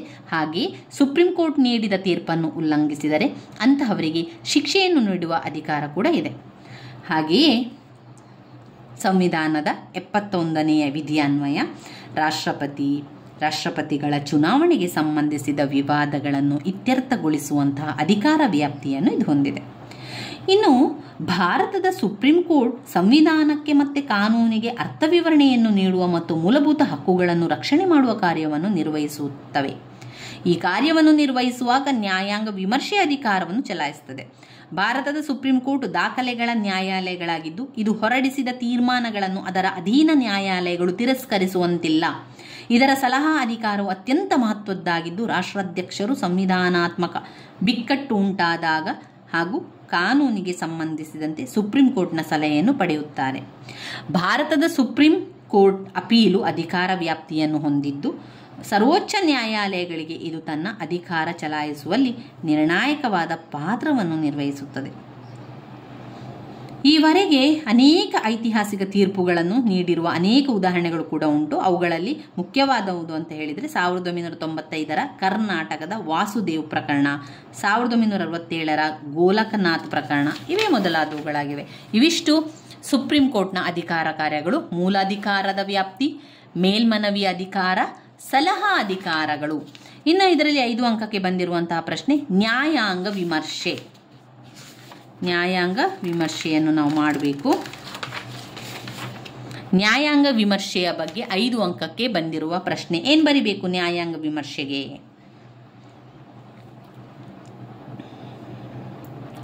ಭಾರತದಲ್ಲಿ ಸಂವಿಧಾನ ರಾಷ್ಟ್ರದ ಮೂಲಭೂತ ಶಾಸನ. ಸಂವಿಧಾನ ಎನ್ನುವಂಥದ್ದು ಮೂಲಭೂತ ಶಾಸನ ಅಂತ ಹೇಳುವಂಥದ್ದು. ಭಾರತದಲ್ಲಿ ಸಂವಿಧಾನ ರಾಷ್ಟ್ರದ ಮೂಲಭೂತ ಶಾಸನ. ಸಂವಿಧಾನದ ಶ್ರೇಷ್ಠತೆಯನ್ನು ಎತ್ತಿ ಹಿಡಿಯುವಂತಹ ಜವಾಬ್ದಾರಿ ಯಾರಿಗಿದೆ? ಸುಪ್ರೀಂ ಕೋರ್ಟಿಗೆ ಸೇರಿದ್ದದು. ಈ ಜವಾಬ್ದಾರಿಯನ್ನು ನ್ಯಾಯಾಂಗ ವಿಮರ್ಶನಾಧಿಕಾರದ ಮೂಲಕ ಚರ್ಚಿಸಲಾಯಿತು. ನ್ಯಾಯಾಂಗ ವಿಮರ್ಶನೆ ಮಾಡುವುದು ಅಂದರೆ ಏನು? ಸಂವಿಧಾನದ ಶ್ರೇಷ್ಠತೆಯನ್ನು ಎತ್ತಿ ಹಿಡಿಯುವುದು ಸುಪ್ರೀಂ ಕೋರ್ಟಿಗೆ ಸೇರಿದ್ದು.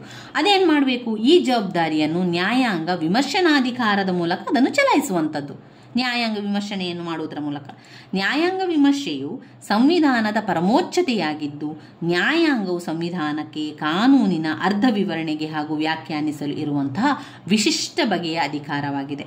ಹಾಗೂ ನ್ಯಾಯಾಂಗ ಹೊಂದಿರುವ ಈ ಬಗೆಯ ಅಧಿಕಾರದಿಂದ ಸರಕಾರದ ಮೇಲೆ ನಿಯಂತ್ರಣ ಹೊಂದಲು ಸಾಧ್ಯ ಇಲ್ಲ. ಈ ಹಿನ್ನೆಲೆಯಲ್ಲಿ ಅಮೆರಿಕ, ಬ್ರಿಟನ್, ಭಾರತದ ನ್ಯಾಯಾಂಗ ಮತ್ತು ನ್ಯಾಯಾಂಗದ ವಿಮರ್ಶೆಯನ್ನು ಅವರು ವಿವರಿಸಲು ಪ್ರಯತ್ನಿಸಲಾಗಿದೆ. ನ್ಯಾಯಾಂಗದ ವಿಮರ್ಶೆಯ ಅರ್ಥ ಅಂದರೆ ಏನು ಅಂತ ಹೇಳಿದರೆ, ಭಾರತದಲ್ಲಿ ಸಂವಿಧಾನವೇ ಮೂಲಭೂತ ಕಾನೂನು.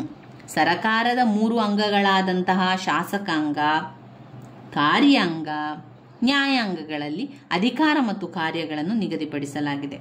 ಇವುಗಳ ಸಂವಿಧಾನ ಚೌಕಟ್ಟಿನಲ್ಲಿ ನಿಗದಿಪಡಿಸಲಾಗಿರುವ ಅಧಿಕಾರ ಮತ್ತು ಕಾರ್ಯಗಳನ್ನು ಚಲಾಯಿಸುತ್ತದೆ. ನಮ್ಮ ಸಂವಿಧಾನವು ನ್ಯಾಯಾಂಗ ವ್ಯವಸ್ಥೆಯನ್ನು ಸ್ವತಂತ್ರವಾಗಿ ಕಾರ್ಯನಿರ್ವಹಿಸುವಂತೆ ವ್ಯವಸ್ಥೆಯನ್ನು ಗೊಳಿಸಲಾಗಿದೆ. ಪ್ರಜಾಪ್ರಭುತ್ವ ಯಶಸ್ವಿಗಾಗಿ ಕಾರ್ಯನಿರ್ವಹಿಸುವಂತಹ ವಾತಾವರಣವನ್ನು ಕಲ್ಪಿಸಿಕೊಡಲಾಗಿದೆ.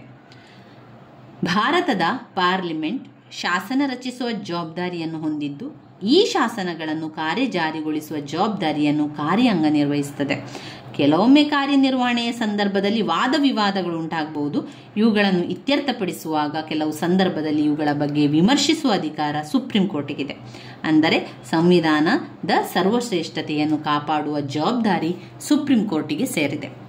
ಅಂದರೆ ಕೆಲವು ಸಂದರ್ಭದಲ್ಲಿ ಜನರ ಮೂಲಭೂತ ಹಕ್ಕುಗಳನ್ನು ಶಾಸಕಾಂಗ ಅಥವಾ ಕಾರ್ಯಾಂಗ ಉಲ್ಲಂಘಿಸಬಹುದಾಗಿದೆ ಹಾಗೂ ಜನವಿರೋಧಿ ಕಾನೂನುಗಳನ್ನು ರಚಿಸಬಹುದಾಗಿದೆ. ಇಂತಹ ಸಂದರ್ಭದಲ್ಲಿ ಸುಪ್ರೀಂ ಕೋರ್ಟ್ ಸರಕಾರವನ್ನು ಟೀಕಿಸಬಹುದು ಹಾಗೂ ಕಾನೂನು ಸಂವಿಧಾನ ಬಾಹಿರವೆಂದು ಘೋಷಿಸಬಹುದು. ಆದರೆ ಸುಪ್ರೀಂ ಕೋರ್ಟ್ ಈ ತೀರ್ಪಿನ ಬಗ್ಗೆ ಪಾರ್ಲಿಮೆಂಟ್ ಅಸಮ್ಮತಿಸಲೂಬಹುದು ಹಾಗೂ ಪಾರ್ಲಿಮೆಂಟ್ನ ಸದಸ್ಯರು ಬಯಸಿದರೆ ಸಂವಿಧಾನಕ್ಕೆ ತಿದ್ದುಪಡಿ ಮಾಡಲು ಅವಕಾಶವಿದ್ದು, ತಿದ್ದುಪಡಿ ಮಾಡುವ ಮೂಲಕ ಅಂತಿಮವಾಗಿ ಸಂವಿಧಾನದ ಸರ್ವಶ್ರೇಷ್ಠತೆಯನ್ನು ಕಾಪಾಡಿಕೊಂಡಂತಾಗುತ್ತದೆ.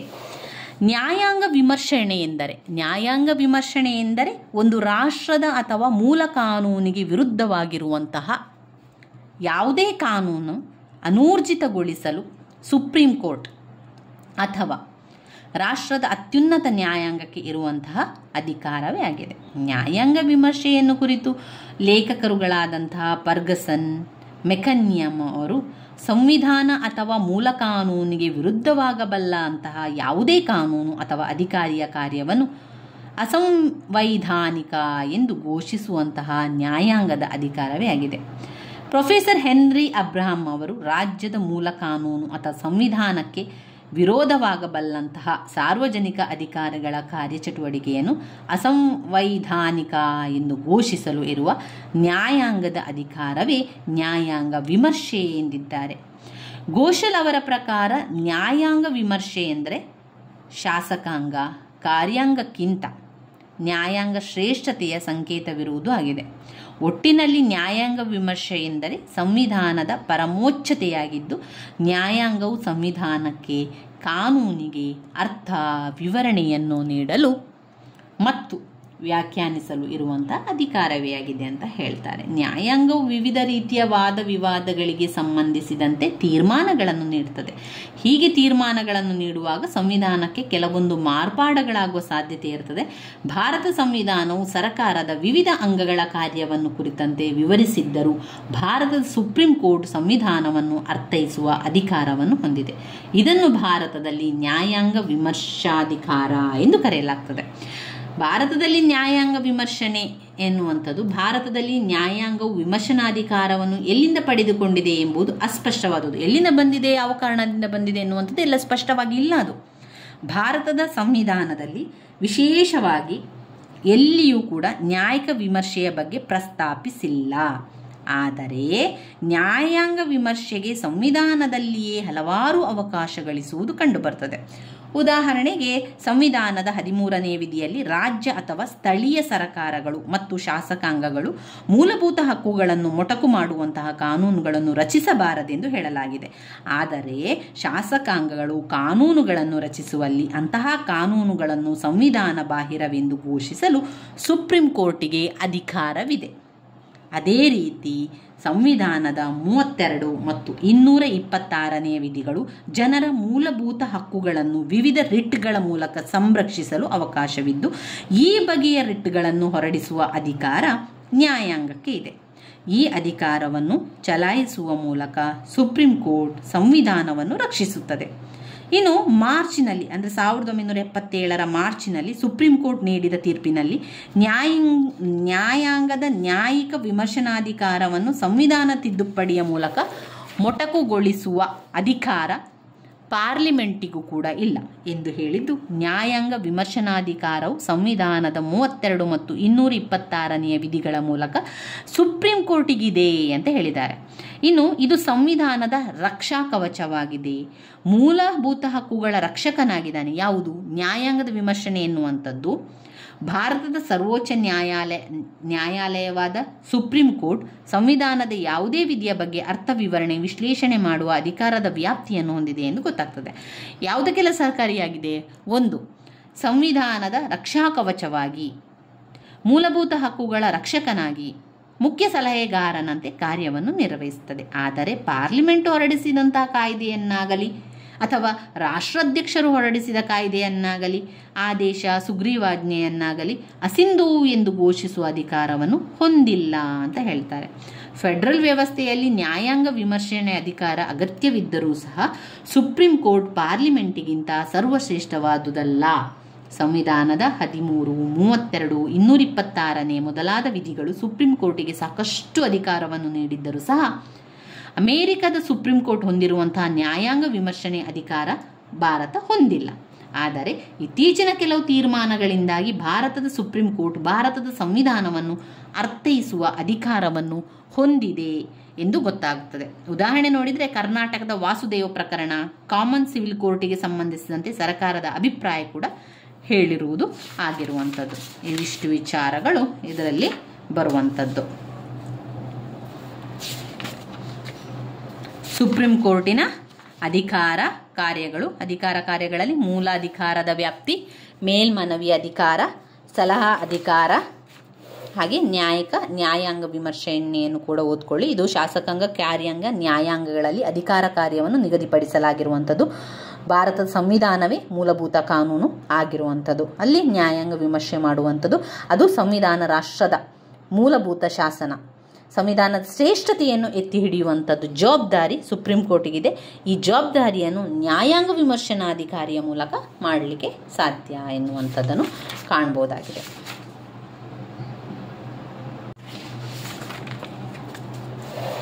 ಇವಿಷ್ಟು ಬ್ಲಾಕ್ 2ರಲ್ಲಿ ಬರುವಂತಹ ಮುಖ್ಯವಾದ ಪ್ರಶ್ನೆಗಳ ಪಾಯಿಂಟ್ಸ್ಗಳು ಹಾಗೂ ಸಂಪೂರ್ಣ ವಿವರಣೆಗಳು. ಸ್ನೇಹಿತರೆ, ನಾವು ಮುಂದಿನ ವಿಡಿಯೋದಲ್ಲಿ ಬ್ಲಾಕ್ 3ರಲ್ಲಿ ಬರುವಂತಹ ಮುಖ್ಯವಾದ ಪ್ರಶ್ನೆಗಳ ವಿವರಣೆಯನ್ನು, ಅದರ ಪಾಯಿಂಟ್ಸ್ಗಳನ್ನು ಕೂಡ ಕಲಿತಾ ಹೋಗುವ. ಈಗ ಸಂಪೂರ್ಣವಾಗಿ ಬ್ಲಾಕ್ 2ರಲ್ಲಿರುವಂತಹ ಮುಖ್ಯವಾದ ಪ್ರಶ್ನೆಗಳನ್ನಷ್ಟೇ ನಾನು ನಿಮಗೆ ತಿಳಿಸಿದ್ದೆ.